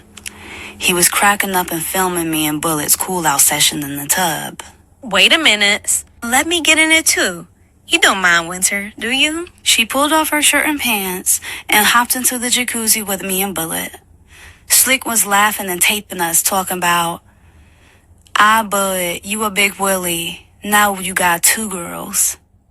Bullet positioned himself between me and Nat to pose for the camera. Where in the movies, y'all? Wanna do any shout-outs? Oh, yeah, I said, liquor talking. I want to give a shout out to Simone, to Zakia, Asia, my girl Tashi, and all the live motherfuckers in Brooklyn. BK to the fullest. I love all my peeps. Stay live, y'all. Slick Kid wanted to get in the movies, so he started filming himself with the camera. Attention, niggas, this is Slick Kid. I just wanted to say the black man is God. Bullet cheered him on and added in his shout-outs. We all laughed, drank, and puffed. We played cards, ordered movies and room service, buffalo wings, french fries, and lemonade. We had a good old Brooklyn-style good time. At 2:30 a.m., I told them I had to roll. Bullet wanted me to stay, but I told him I had to take care of some important shit, and I'd pick it up with him later. What about breakfast? Time to make the donuts. Slick Kid, yo. They decided to stay in the room till checkout since they paid for it. By this time, Bullet confirmed that he still lived with his grandmother and he didn't have no ride home. I told him don't worry about it. I'd come pick him up sometime in the benzo, and as long as he kept it real with me, we could do it again. My buzz was wearing off. That was a good thing, because I was driving in the light rain of the late night, early morning. Organized my story about the college party. I had never been to one in my life. As far as I knew, Santiago hadn't either. Still, I rehearsed it, knowing how clever Santiago was. When I pulled up into the driveway, Santiago's Lex was not there. I was surprised, since I was an hour and a half late, and 100% sure he'd be sitting in the kitchen with a mean old screw face ready to drill me. Luckily, I realized I was still wearing the red leather shorts. Panicked, I swung the car around the back. I popped the trunk open, grabbed my Gucci suitcase, and unzipped it. I pulled out a fresh pair of stockings and picked up the satin dress. I was quiet about closing the trunk so as not to wake Mommy. I ran under the shed in the back of the house and started to peel off my little red outfit. My body was covered with goosebumps and shivering in the cold 4:30 a.m. air. When I took off my Gucci shoes, I realized I had left my Jonah Davis in the car. I clutched my car keys, tweaked the alarm off, and tipped back to the trunk. I struck the key in and swapped the shoes. By the time I got back under the shed, my feet were covered in mud. I took off my panties and used them as tissue to clean my feet. When I went to slip into my new stockings, I pushed too hard and my big toe ripped through the bottom. The tear ran all the way up my leg. I took a deep breath to calm down. People who panic made stupid mistakes, overlook critical things, I reminded myself. Okay, so I put on my dress, no stockings, and I say that they tore at the party. I started fumbling to put my hair back into place when I heard a noise from the side of the house. It sounded like cracking sticks under somebody's foot. I kicked my mud-covered panties under the bush and stuffed my little red outfit into a nearby garbage can. Come out of there, whoever you are, before I blow your fucking head off. The voice came from the side of the house. It sounded like my mother. I was trembling. Mommy, I called out. Is that you? Winter, are you okay? She asked as though somebody had me bound and gagged. I'm fine, Mommy. I was just parking the car back here. She swayed around the corner with her flashlight and the little .22 gun Santiago had given her for personal security. The light. Take the light out of my face, Mommy, please, I said, not wanting her to see my panties in the bush. Everything's okay. I went toward her, hugged her, and walked her back around to the front of the house. What happened to the lights in the backyard? I asked. They broke 'em. They broke everything. Messed up all our stuff. They took the Lex. They took Santiago. They tore up the house. Her words were going into my head in slow motion. My body froze like ice. Anger consumed me. Who took Santiago? The police. They came in with papers talking about they charging him with this and that and the other thing. They searched through all of our belongings. They cut him out their mattress. They scared the shit out of your sisters. They was crying and screaming. Where did they take him? Central booking, the regular. They said they don't know where he'll end up. Just call the precinct, they said. He won't be arraigned until Monday, since this is a weekend night. When did they come? Santiago got back right after you left here. He said he had a feeling that something wasn't right. I'm surprised you didn't see him on the way out. The cops pulled up about a half an hour later. Big Long Island white boy. By the book cops. They came from everywhere without warning. Up the driveway, out of the sky, the roof, the backyard. Before I knew it, they were inside the house, outside the house, all and everything like roaches. They arrested everybody. Santiago, our security, everybody except me and the kids. I didn't know how to get to you, Winter. Eventually, I beat midnight. It was about 10 p.m. I told him what happened and asked him to go out to that school to tell you to come back home. He called me back around 11:45 talking about you wasn't there. He looked all over. My guilty eyes locked into my mother. Her eyes were bloodshot, her mouth twisted, her face stained with tears. We needed a strategy to get out of this confusion. What did Santiago say? He was calm, cool. Of course, they had his hands cuffed, locked tight in back of his body like he was some kind of criminal. He looked me dead in my eyes. All he said was sorry. Mommy was hysterical or delirious or both. I told Santiago not to worry. I will come and get him out. Then one of them smart-ass cops, not the one in the regular uniform, one of them feds or something, said it would be a long time before you'll see him anywhere besides behind bars. That's what you think? I told them bastards. That's what you think? The next cop picked up your picture and was like, "Woo-wee, that's a fine ass." That's when Santiago started breaking. He said he would make it so that cop would never see his own kids again. The other cop started reading Santiago his rights. Mommy, how many cops were there? Inside or outside the house? About 15 cops inside and 20 outside. In the back, everywhere. I sat down on a kitchen stool. Daylight seemed to rush in. I made my mother take one of those sedatives the doctors prescribed for her facial pain. She had fallen asleep along with the kids, At 9 a.m., Magdalena arrived to work. What happened? She asked with her Latino accent. Long story, I muttered. Take your time cleaning this mess. We gotta straighten it up, but it's no hurry. She had a look on her face as if she expected to be paid more money to repair the disaster. Don't worry, I'll take care of it at the end of the week, I told her. Money, I thought. Santiago's gone. How will we get money? The upstairs safe popped into my head. The one situated behind my mother's clothing closet that I wasn't supposed to know about. I ran upstairs, pushed open my mother's door gently, not wanting to disturb her. She was there, sitting on her bed, smoking a cigarette, something I never saw her do. Looking for the safe? It's gone. It's empty. It's gone. She pointed to the closet where the safe door was open and empty. Them bastards had warrants, papers, a whole bunch of shits. They said they've been watching us for a long time. Other than the money, did they take anything else? Other than the money? Okay. Other than the $150,000 they stole from our safe, for evidence, they said. Ha, evidence. They're probably out shopping with that dough right now. They took the guns. They took plenty of guns. Coke? I asked cautiously.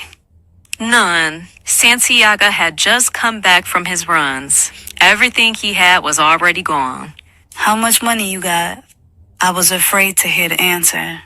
$700. That's it. She said dryly. I had $950 myself. That made a total of $1,650, which, based on what we were used to spending, might as well have been $17. Who could we call? My mind went blank. I sat on the floor in her room, and my nerves numb neutral. I had no feeling. The ringing of our telephone brought me back to reality. I picked it up. It was my mother's sister, Aunt Lori, on the line. Where's Santiago? She demanded. Not having thought of what I would tell people and when to tell them whatever I decided to tell them, I said nothing. Winter, stop playing. Put Santiago on the phone. These motherfuckers came and picked Stevie up out of here this morning, and I need Santiago to send somebody over here to see what's happening and to bring some money so we can get him out. Santiago's not here right now, Aunt Lori. Call back in a little while. Mommy don't feel well. Or I'll call you back. Sorry about what happened. I'll give Santiago the message. Winter, these motherfuckers went crazy out here. Arrested everybody. Tell your father somebody's gotta come help us out down here. By sundown, it was apparent it was a total wipeout. One by one, women's voices filled with rage, fear, and hysteria called demanding that Santiago rescued their husbands, brothers, and sons. They had all been bagged. I contacted Santiago's lawyer, Bob Goldstein. He was already on the case. He told me that right now there was nothing he could do but wait. He had phoned the precinct and verified Santiago's presence. Now he awaited arraignment and placement. He was seeing what the bail looked like, what all the charges were, and what the evidence was like. He told me to come down to the office on Friday to handle matters and to bring my mother. Magdalena did a hell of a job bringing the house back together again. I split her a 50 spot for the extra work. It killed me to let go of the cash, but I did it just to keep the peace with her. I need her to watch the kids. Magdalena grabbed the money real quick and held onto it real tight.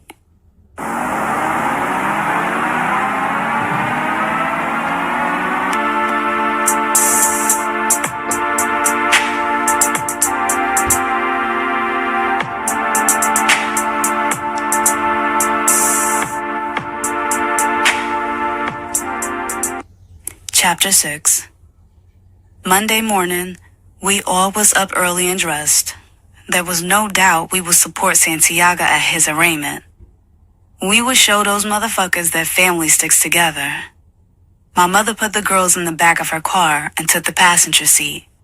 As I started to back the Benz up, I saw flashing lights moving up our driveway. A cop on the loudspeaker said, Turn off the ignition. I weighed my options. I wanted to floor the gas pedal, ram the police, then pull out to handle my business. But my little sister's in the car, so I turned the ignition off. Get out of the car. Everyone, step out of the car. Move away from the car. The police signaled the vehicle behind him.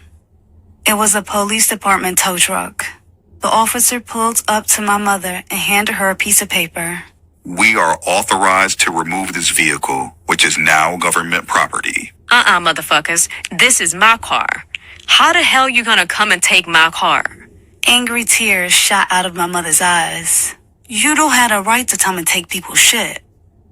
I went buck wild cursing them assholes out. I pushed the car door open, jumped out, and started swinging my fist in the air. Ma'am, calm down. Ma'am, now listen. Here's how it works. We're going to take the car right now, right here, today, this minute. We're authorized to do so. You go downtown. If you can verify the source of your income and prove that you personally purchased the vehicle, then you can get it back. All merchandise purchased with illegal monies by criminal activity are subject to seizure. Mama thumbed hysterically through the yellow pages, trying to locate a cab that would come around our way. It took an hour to strike a deal with a somewhat local cabbie to drive us into the city. I paid $100 to get into the city. Money was going fast. By the time we got to the court, we had missed Santiago. I called the lawyer's office.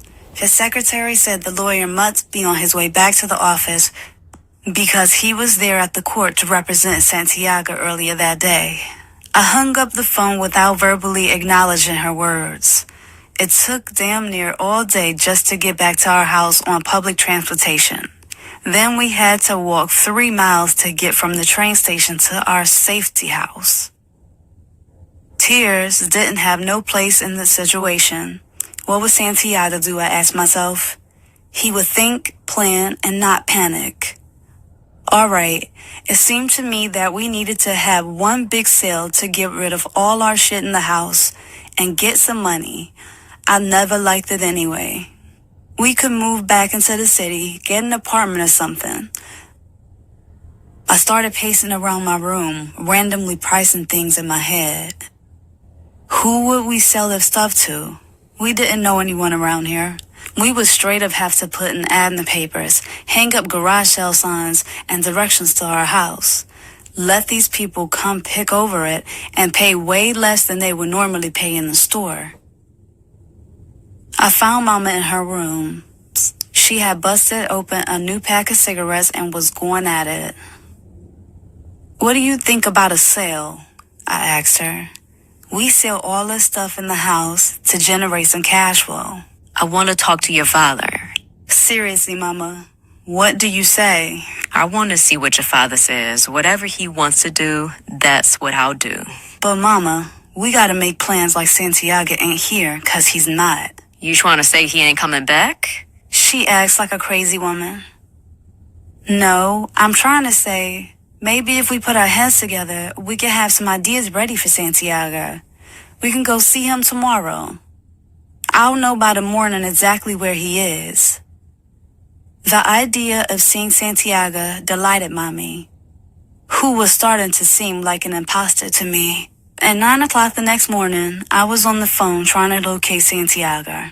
I slid Magdalena an extra $20 and told her to babysit while me and Mommy took care of some business. She looked like she thought about rolling her eyes at me. She put the extra money in her pocket. We found out which jail Santiago was being held at. Then we went to find out the cost of bail so we could pull the money together somehow. The court clerk smirked when he punched in the case numbers for Santiago on his computer. With some strange look of pleasure, he pronounced, The judge has denied bail because of the extremity of his charges. He'll be sent to Rikers Thursday. You can visit him there. My mother's face saddened with disappointment. As we turned to walk away, her tears started flowing. When we got home, Magdalena complained about the phone ringing. We thanked her for her patience and sent her home for the evening. The good thing was that in 2 days, we will be able to talk to Santiago. He would help us decide how to move. My mind was still trying to put things together. I asked my mother whose name the house is in and if it was a monthly cost or if it was paid in full. She told me it was paid for because that's how Santiago does things, but she never saw the paperwork because it wasn't her concern. This time, when I picked up the telephone, it was Natalie. Girl, what's going on? It's like a ghost town over here in BK. Everybody's getting locked up, I thought to myself. Who ever heard of a person who starts talking before she even says hello? Before she's even sure if she's talking to the right person? Who got knocked? I asked, playing it off. She rattled off a list of familiar names, Daddy's workers, bodyguards, and all of my uncles. Then she said, I heard Midnight got picked up earlier tonight. Get the fuck out of here, I said, almost mumbling. Yup. Asia saw the cops cuffing him over in front of Mo's bar. Yeah, Bullet told me about Midnight, too. I wondered if Natalie had heard about Santiago and was just waiting for me to say something. How's Bullet doing? I asked. He's all right. His girl just had a baby. It's a boy, 8 pounds, 6 ounces. Big, huh? His girl? Natalie, you didn't tell me he had a girl. Like you would have cared. Don't try to get new on me, Winter. That's not the point. I'm just saying you supposed to have my back. You supposed to let me know what's going on. Yeah, I'm supposed to fill you in like you be filling me in. Right. Natalie said, getting loud with me. I didn't have time for Natalie's attention games, so I told her I had to go. The policia, Magdalena said, peeping her head into my room without knocking on my bedroom door. Your mother is in the shower. I jumped up, threw on some pants and a shirt, and headed downstairs. Good morning, ma'am. We'd like to speak to Mrs. Santiago, please. We want to ask her some questions. I put my hands on my hips and asked if they had a warrant. As soon as they said no, I got ready to say, Mama's not home. Then Mama came out of nowhere wrapped in a towel. Her hair was wet, her eyes wild, and her mouth twisted. What is it now? We want to ask you some questions. Do you have a warrant? No, ma'am. Then get the fuck out of my house. I've had enough of you all for 1 week. Ma'am, we just want to ask you some questions about your husband. Under the RICO laws, you could also be charged if you were aware of or in any way connected to the distribution of narcotics. We would like you to cooperate with us. It will be better for you. Get the fuck out. Do you see a lawyer in here? How are you going to ask me any questions without my lawyer present? Do I look like a fool to you? You're right. You're entitled to have a lawyer present. But you know we can easily get a warrant under these circumstances, ma'am. Or you could just cooperate. Winter, close the damn door. Mama was renewed on Thursday morning. She picked out her best outfit and was going to take Santiago by storm at Rikers Island. She asked me to help her with her makeup. I tried to make the best out of the situation and put it on as nicely as I could. I brushed her hair back and used the same wig that worked for her the day we went shopping. Mama pulled out her perfume, the expensive shit that was thick like syrup. She dabbed it on in a small amount. When you have the good stuff, she once said, you don't have to pile it on. She looked fine, at least compared to the last few days when she let herself go in ways I had never seen. She handed me the Visine. I dropped 2 drops in each of her eyes. I reminded her to take off her heels, put them in her pocketbook, and wear flat shoes since we had to walk to the bus stop. She protested. We should take a cab to Rikers.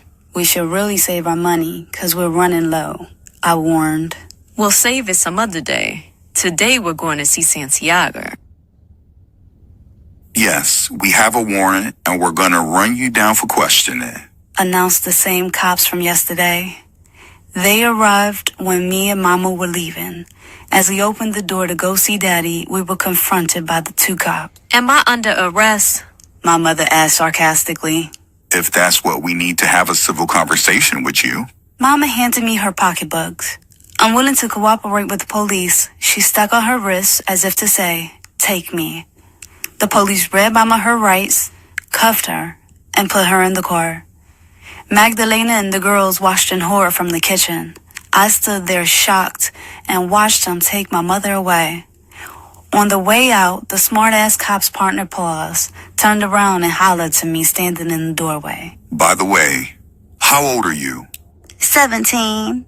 And where are you taking my mother? My sister Portia blurted out. How about you, little girl? How old are you? 8, she said, snotty and proud. Their lights flashed as they sped away. I took the 20, handed it to Magdalena, collected my things, and made fast tracks in my Nikes headed to the bus stop. Santiago walked into the room accompanied by a corrections officer. His body was tight, his face serious. He still maintained his powerful presence. He had a way of looking good, even in those gel greens that hung on him like a leisure suit. I smiled when I saw him. He smiled back. Where's your mother? Downstairs? He said, "No, she wasn't feeling good. She had to take 2 of those pills, and they knocked her out cold. You know, only something that dramatic would keep her away." I had practiced this answer the whole trip to Rikers. No sense in adding to Santiago's problems. And my girls? They're fine. You know they miss you and all, but they're toughs. They'll do all right. Maybe. Portia has 7 years in the projects under her belt. She's tough. Mercedes and Lexi, now they've been sheltered. They're straight up suburban kids. I laughed, but wanted to hurry on to the business. Daddy, tomorrow I'm going to go see your lawyer. I'm going to find out everything. What do you need me to tell him? I've been talking to him on the phone every chance I get. He'll want to talk money. He don't have to worry about that though. I got money. Daddy, they raided the safe at the house. They took 150 grand.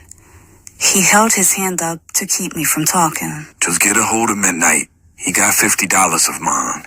I was sure that this was code for $50,000. Daddy, someone said Midnight got picked up too. I don't know if it's true, but that's what I heard. Daddy's eyebrows knitted together as if Midnight's arrest was somehow not what he had planned for. After a short pause, he said, He'll be out soon. They got nothing on him. He's clean. I kept him that way. Just chill and wait for him. He'll come through. He always does. Meanwhile, tell Goldstein I said, use the key. That'll be a deposit on his fee. Daddy, Uncle Steve got picked up. And Harry, Vaughn, and Ron. I know. I seen all them. Rodriguez, Pizzazz, they all in here.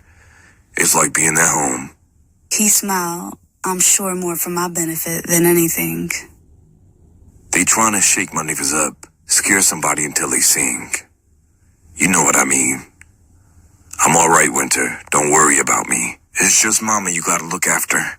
After that bullet, she's delicate. You don't know it, but she is. About the house, Santiago.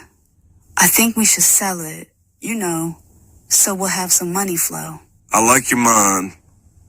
Tell Goldstein. Tell him I said sell it. Winter, you gotta be tough. It's time. Remember everything I taught you. Keep your ears open. Follow the directions I gave you to the letter. And just play your hand close to your chest. We said that last line together. I had heard it so many times. I had never really thought about how important it was, but it was sinking in now. Tell your mother I want to see her 1 week from today on Thursday. Tell her I said pull herself together and get down here on Thursday in her best shit so I can show her off. Magdalena had her stuff packed, and at the door when I reached home, her face was serious and fed up. What's up? That's it. Finished. She rubbed her hands together. What's it? You want more money? I'll give you more money. I was gonna pay you on Friday. That's tomorrow, payday. Hell, I tipped you every day this week. It's not the money, Miss Winter. But I do need my pay for up until today. Magdalena, I pleaded. Come on, girl. You know I need you. My father's gone. My mother's gone. It's just me and the kids. If you leave, I won't have nobody to help me with the kids. Magdalena busted out crying. There is no kids. Her words hit me one by one, each word in slow motion. No kids. I lost my composure. The tears burst out. No kids? What the fuck do you mean, no kids, Magdalena? I grabbed her, shaking her shoulders uncontrollably. Where are my sisters? What the fuck do you mean, no kids? Huh? Huh? The BCW people came and said they were sent by the police. They said they had to take the kids because there was no adult in the house. What are you talking about, Magdalena? You're an adult. But Miss Winter, I had to tell them I'm no responsible. I have to leave at 7 p.m. this evening. They had the papers from the government. They took them. I'm sorry. I'm sorry. She cried. Then the horn honked. The signal from her son, who picked her up every night in that raggedy 1970-something car. As she held out her hand to be paid, I yelled, "You bitch, you couldn't cover for me? You couldn't just cover for me." My voice echoed in the middle of the huge empty house. "I ain't giving you shit," I screamed, throwing a vase at her as she rushed for the door. Every step I took around the house sounded like it was magnified by a microphone. I could hear my own heart beating in my chest and in my ears. I started hearing shit I'd never heard before, noises and heating systems and water dripping. I was stranded without a ride, without a family member. I was out in the fucking woods. Just then, Sterling, my old sugar daddy, became the most important person in the world. I ran upstairs, pulled my droid box out, looked for his number and called him. I had to calm down fast. The worst thing I could do was make Sterling think I needed him. Then he would try to turn the tables. "Sterling, this is me, Winter. It's funny how you just came to mind. I was sitting here by the fire with my panties on, and I thought, damn, I miss Sterling. Do you think you want to see me? 'Cause I definitely want to see you." "Winter, I have company right now," he said apologetically. I cleared my throat to bring the strength back into my voice. "Who's there with you?" He answered with silence. "Is she better than me, Sterling? You know how good I can make you feel. And I'm really needing you tonight. Right now." "Okay, give me a couple of hours. I'll pick you up at 11. I packed my overnight bag. My money was running low, so I dropped my diamond bracelet, earrings, and necklace in my bag too. If I needed, that was as good as money to me. I ran around the house, turning on all the TVs, lights, the radio, trying to convince myself I wasn't alone until my ride came. If I fucked Sterling that night, I didn't know it. It didn't matter. My mom was on vacation. Apparently, Sterling was so stupid that just my sweet face was enough to make him do whatever I wanted. The next day, I convinced him to let me drop him off at work and use his car. I promised to pick him up later that night. The idea of him seeing me 2 nights in a row was enough bait for him. I putt-putted in his little car back to the house on Long Island, hoping that my mother would be released and I could meet up with her. At some point, she'd figure out she had to cooperate, even if all she said was, "I don't know. I don't know. I don't know." Then they would release her. Hell, she was completely innocent.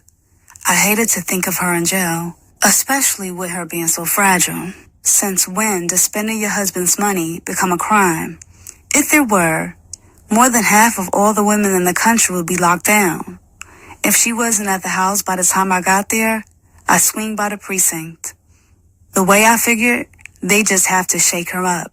The way I figured, they just try to shake her up. Try to get her to give evidence against Santiago, which she would never do.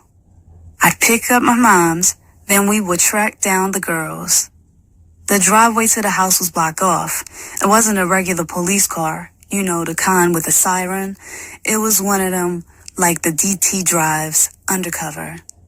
I pulled to the side of the road. I climbed the winding driveway leading up to our home. Excuse me, officer. This is my house. This house and all the belongings inside are now the property of the federal government. No one is allowed on the property unless he is an agent of the federal government, He said with authority and a puffed out chest. Explain this to me, I said carefully. How is it that you can take people's property, steal their house, and not even allow a woman to get her clothes out or her baby sister's bottles? I was going for sympathy. I had no wins running up against the Glock. I wanted to spit in his face, but for now, it wouldn't be smart. The only thing I could do now was go straight to Santiago's lawyer. Otherwise, all these cocksuckers would give me this official talk and send me away empty-handed. I would get the lawyer involved on my mother's behalf as well. As the car maxed out at 60 miles per hour, my mom calculated the value of everything in my bedroom. Jewelry, clothes, shoes, electronics, TV, etc. Hats off to the motherfucking police, I thought to myself. They had the best hustle in town. They were the real criminals. Goldstein's office was plush. The chairs were buttery leather, the walls walnut. The windows looked out onto the outlines of the city. I wasn't surprised. It was my father's style to be affiliated with the big-timers. I sat in the big chair. It was reserved for clients and positioned directly in front of the attorney's chair. I kept thinking that this chair was the hot seat. It got you all impressed. Then, just as you started to feel all comfortable, the lawyer would demand a minimum of 10 grand just to peek at your case. So you are Santiago's daughter. Beautiful, beautiful.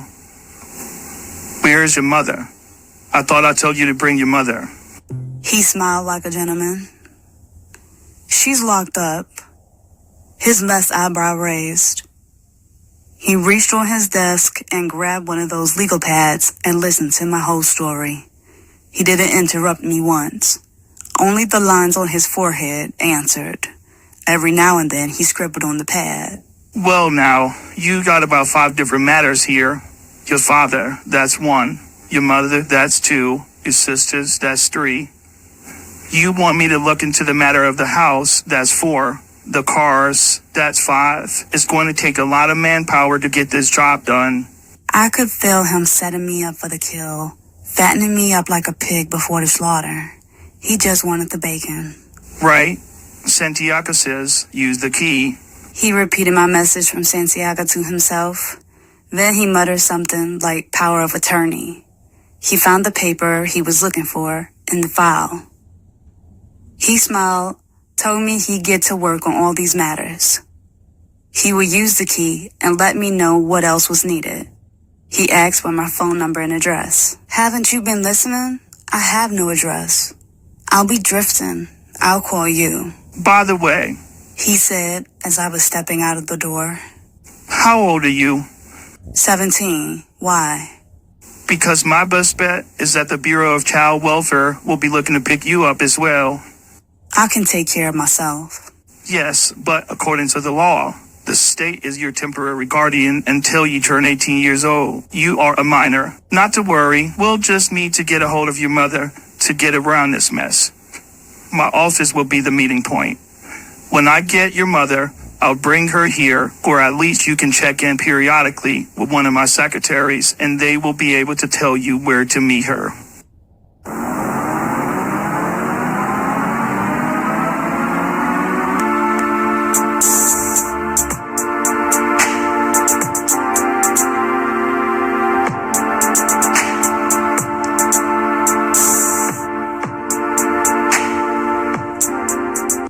Chapter 7.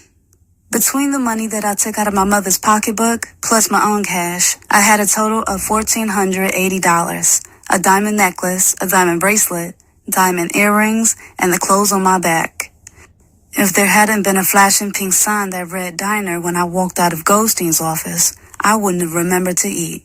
I had been 3 days without thinking about food. I had a chance to eat, but I kept trying to get my mind to think of answers to all these situations. Soon as something clicked into place, something else popped out of water.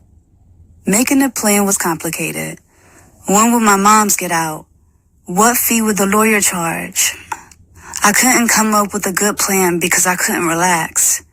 I was cool on the outside, but inside I was in a state of panic. Normally, I'd be plotting on a party. Now I was plotting on survival, something Santiago always took care of for me. If nothing else was clear, the fact that I had to take care of myself was. The girls were little and cute. Somebody would give them some shit for the time being. I, on the other hand, would have to get mines myself. I wasn't sure if I could go back to Brooklyn yet either. I tried not to get paranoid and start thinking there was a hit out on me or something crazy. Out of respect for Santiago and moms, I decided to wait. Besides, Brooklyn represented too many unanswered questions for now. Aunt Lori would be vexed because we never called her back about Uncle Stevie. By now, she would have found out Santiago got knocked too. Everybody would be expecting our family to roll out the dough, bankroll everybody's situation like normal. We were no longer in the position to get down like that, because money had to go toward our own problems, especially Santiago's case. I wasn't about to put myself in a position of having to borrow shit from them either. I could see them trying to flip attitude on me, something lovely. Bowing down was not something I do. I knew I could always chill in Natalie's. Her moms wouldn't give a damn and probably wouldn't even know I was there. But the shit Natalie pulled with Bullet had me looking at her like she couldn't be trusted. Realistically, Natalie was a lifeline. She had information. What I could do, I decided, was play her. Get to know what I needed to know. Tell her as little as possible and even throw her a curveball now and then. I definitely wasn't going to give her the pleasure of feeling like now me and her was on the same level. I would focus on the Lucci, the cash, the loot, and just how I was going to make it. I picked over my cheeseburger deluxe for an hour and a half before I came up with a plan. The impatient waitress tried to clear me out of the diner by exhaling real loud like I was taking up too much space for the amount of money I was spending. The key to getting back on top was midnight. He had the $50,000 Santiago told me about. Even though it was Santiago's money, and I didn't know how much it would have to go toward legal fees, there would be no harm in me getting my hands on the dough. I was not in jail, so I might as well be useful. The smart thing to do would be to flip the cash, invest it and double it at least. Then I could deliver the 50 grand to the lawyer and have a nice piece of change to set myself up as well. I would use Sterling for as long as possible, at least until I got answers to the big questions about my mom, pop, and sisters. I couldn't see him minding.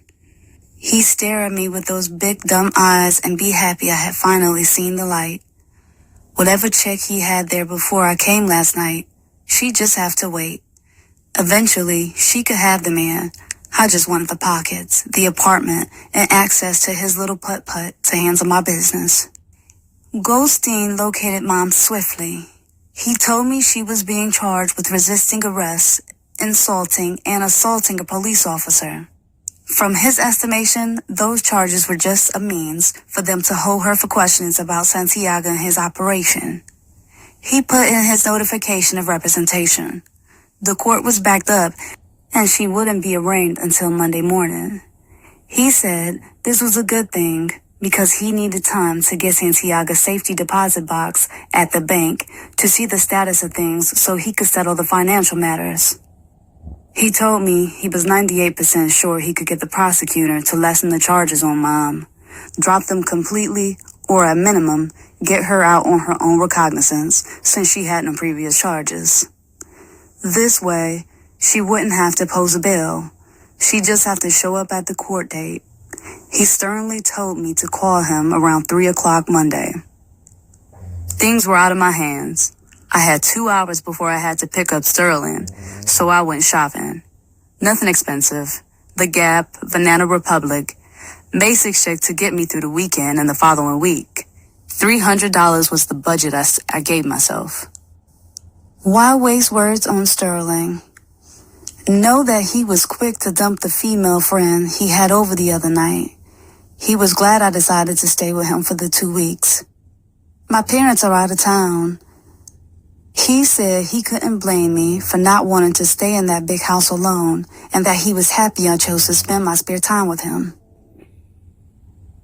Early Monday morning, Mama was released. She had on the same clothes she went in with. Overall, she looked busted. Wig off, hair in a bad need of Earlene's, mouth permanently twisted, I guess. She went off about the feds, seizing her leathers, furs, suedes, jewels, furniture, and house. She was enraged by the loss of her record collection, which she had carefully acquired over the past 17 years. Whoever heard of the legalized robbery they orchestrated?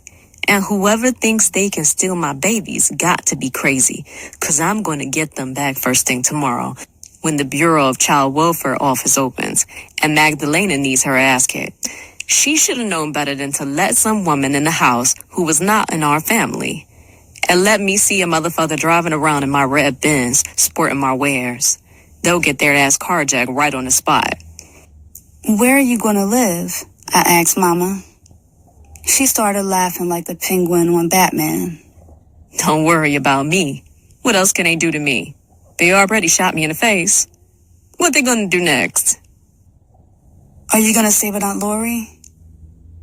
She's going to be pissed about Stevie and money and everything, I warned. She waved her hand in the air as if to say, none of that mattered. After all I did for her, Santiago gave that worthless husband of hers a job when nobody else would. She better recognize. She just better make room for me, treat me like the queen I am, and just help out till Santiago gets home. He'll straighten all of this out. Speaking Santiago's name put her in another frame of mind. I saw her eyes switch, and her voice did too. I saw Santiago, I said. He's all right. He asked about you, of course. He wants you to come down and see him on Thursday. Dress your best, he said. He wants to show you off. Mama cried. The twins were divided. We don't like to do it, but all of our facilities are overburdened. We had a space for Mercedes Santiago in Manhattan. The other one, Lexi, is in Brooklyn. Portia Santiago is in Queens. There will be no problems getting them ready for release, but we have to release them to a stable environment. As it stands, Miss Santiago, you are still under criminal investigation. You have no residence. The address you're listing here, your sister's apartment, is a Section 8 residency.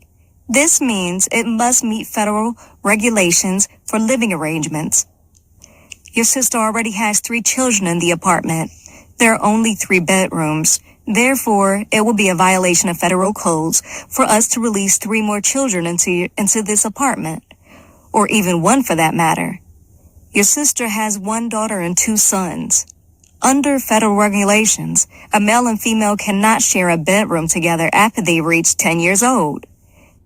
You stated your sister's sons are 12 and 15. We just can't do it. Do you have a relative who can speak up for the children? Who has extra rooms in a non-rent subsidy, federally regulated housing? All of our peeps went to projects, so that question didn't deserve an answer. Look, miss, I just want my children. Now, I'm good for raising hell, but I'm trying to be nice, work with you here. I've been through a lot. I'm innocent. I'm not perfect, but I just need to have my babies with me. I'm not a drug addict, crackhead, or a criminal. I just need to have my girls back today. You're presently unemployed. The only option we can offer is the Emergency Assistance Program. We can put you and your children up in a family shelter with a kitchenette so you can cook your own meals. We would allocate your food stamps and medical coverage for your children, but there's a waiting list for these types of facilities. There's no way we could release the children to you with no income and no apartment. To be honest with you, Miss Santiago, there are also some more problems with this case. The girls are 5 years old, but they're not registered in kindergarten. Why? Did they attend private schooling? No, if you check the birthday on the girls, you'll see that they turned 5 after the deadline for kindergarten registration. Oh, I see. Okay. Anyway, Mrs. Santiago, we are willing, in the meantime, to place you in a women's shelter while you try to pull things together. Sometimes it's better to check into a shelter than to move into another problematic environment. The girls tell me, and our records show, that there's another child, one Winter Santiago. Is that you? She asked, eyebrow raised. No, I'm Rosie. I'm a family friend. I lied. We'll need to know the whereabouts of the other child. Legally, she's still a minor, and we're responsible for her. We can place her in a group home with lenient rules and regulations since she is an older child. We can help her complete her schooling, as long as she has no history of emotional problems, violent behavior, or educational dysfunctions. She wouldn't have to live in a restrictive or reformatory facility. When can you arrange to bring her in, or provide us with an address so we can have her picked up? My mother glanced at the big armed security police stationed in the corner of the room. She looked at me and said, This is unbelievable. Can I have your business card, miss? I'll give you a call and let you know what I want to do. Give us a call soon. We need to locate Winter.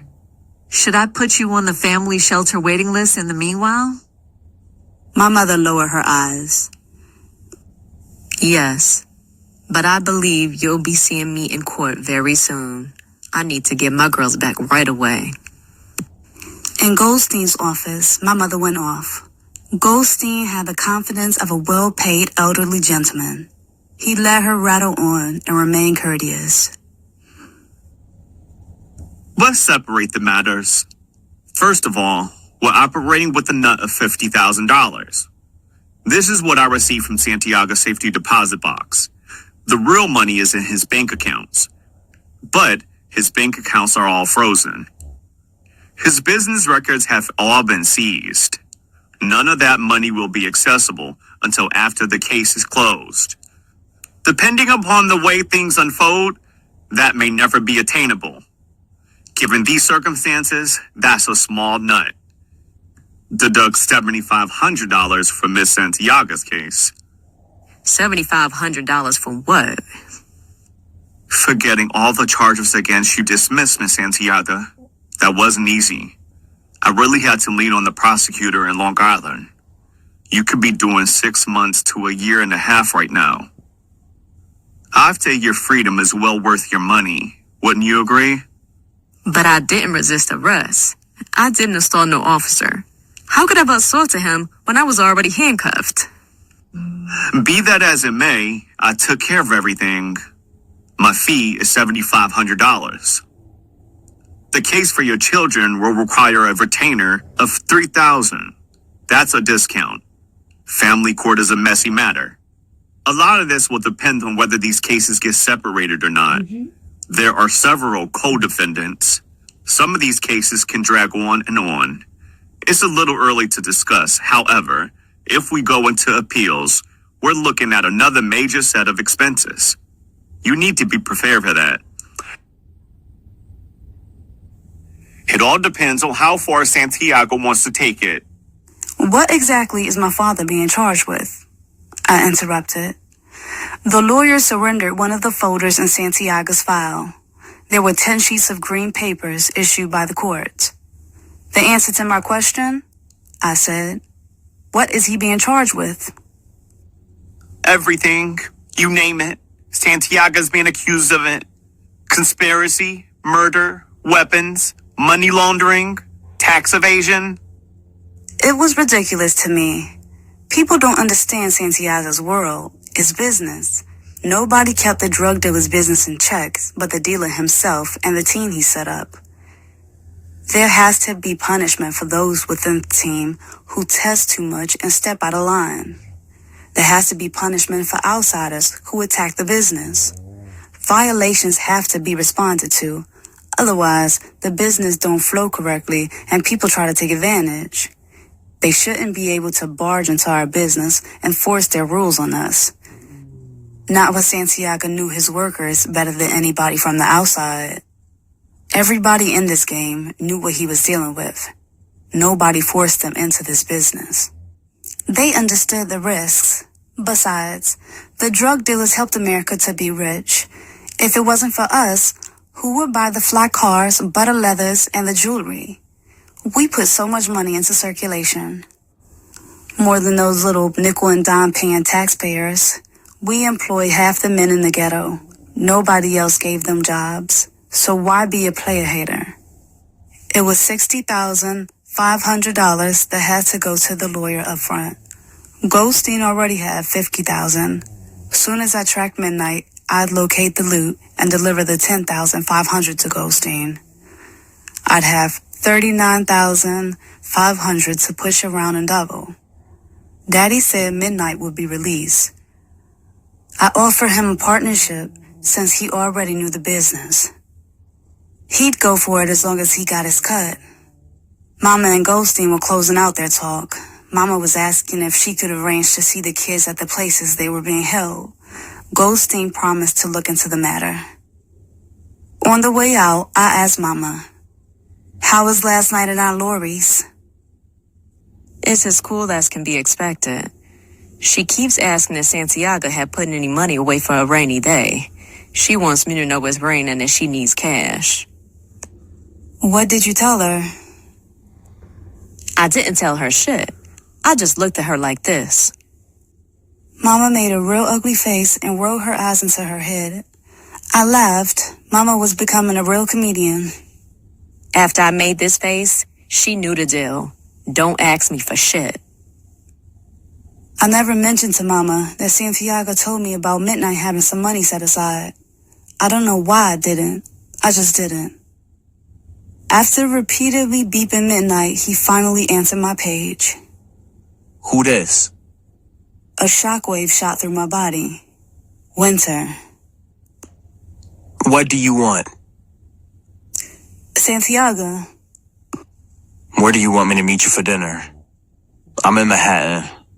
I can meet you on 34th and 8th tonight at 8. We can go any place you want from there.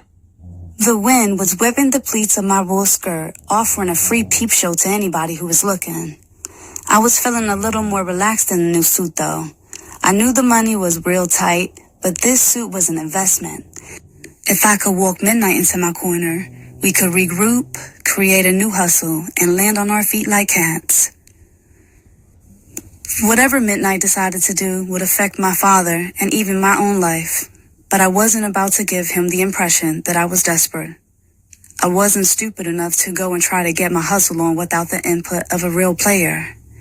Midnight knew the ins and outs, plus he knew my father was loyal to him and he could duplicate Santiago's style of running things.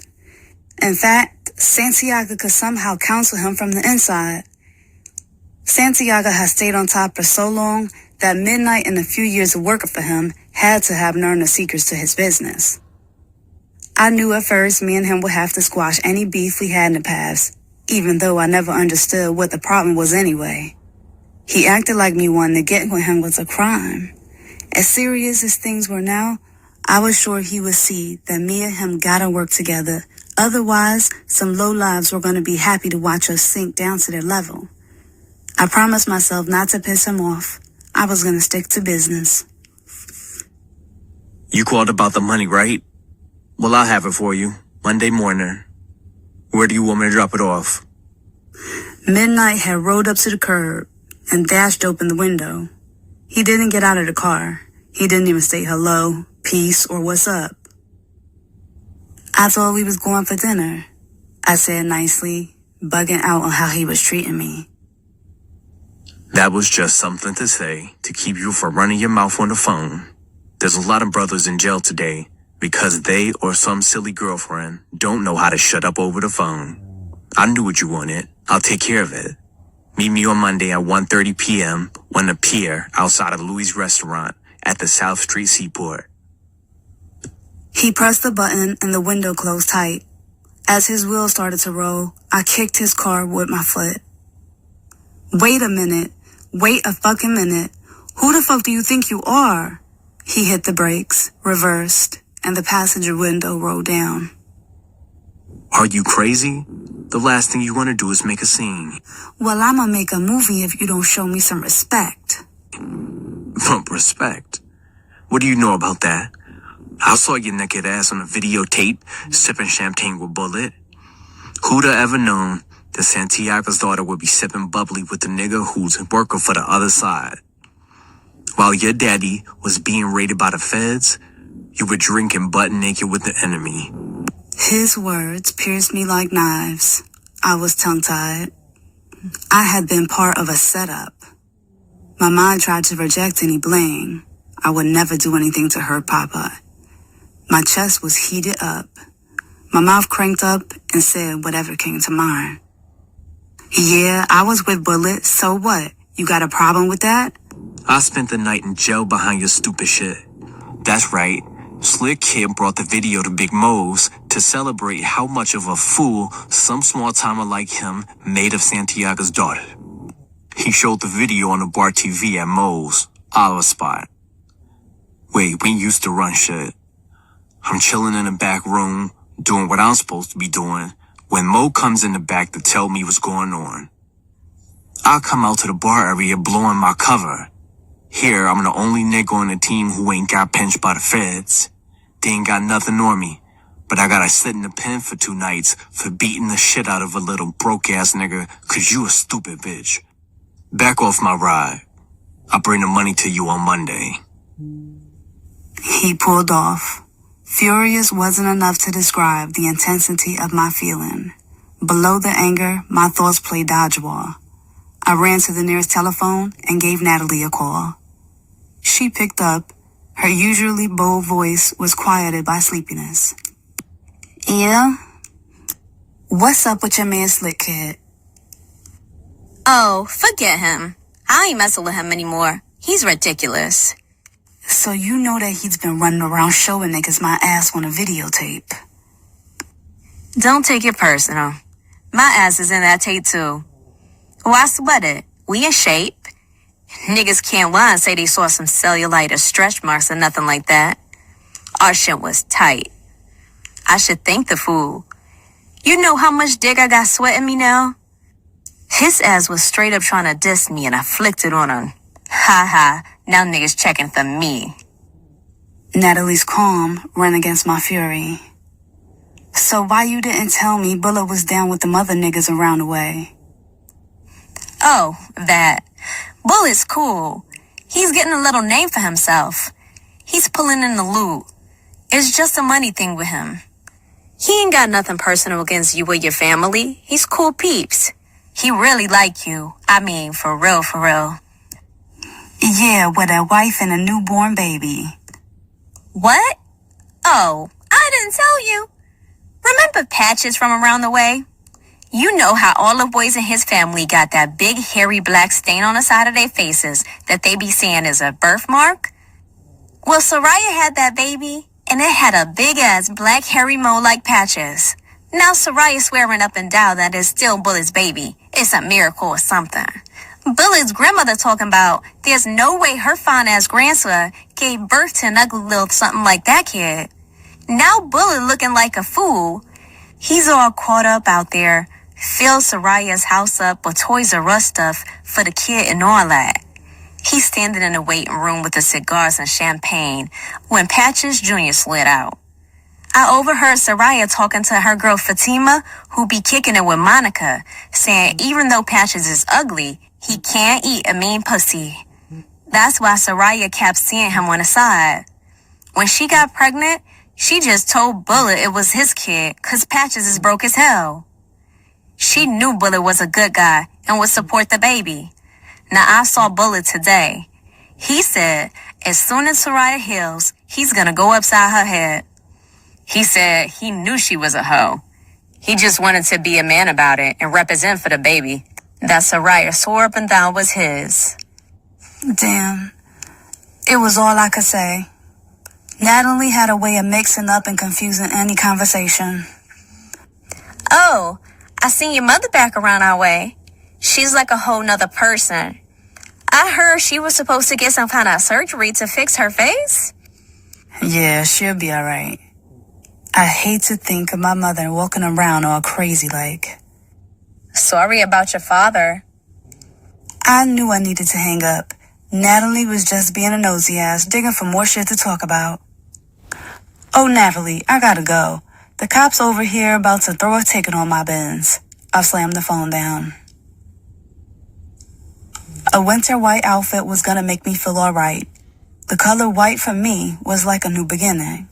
I was standing outside of Bloomingdale's at 10 a.m. Monday morning when the doors opened. My meeting with Midnight would happen in a couple of hours.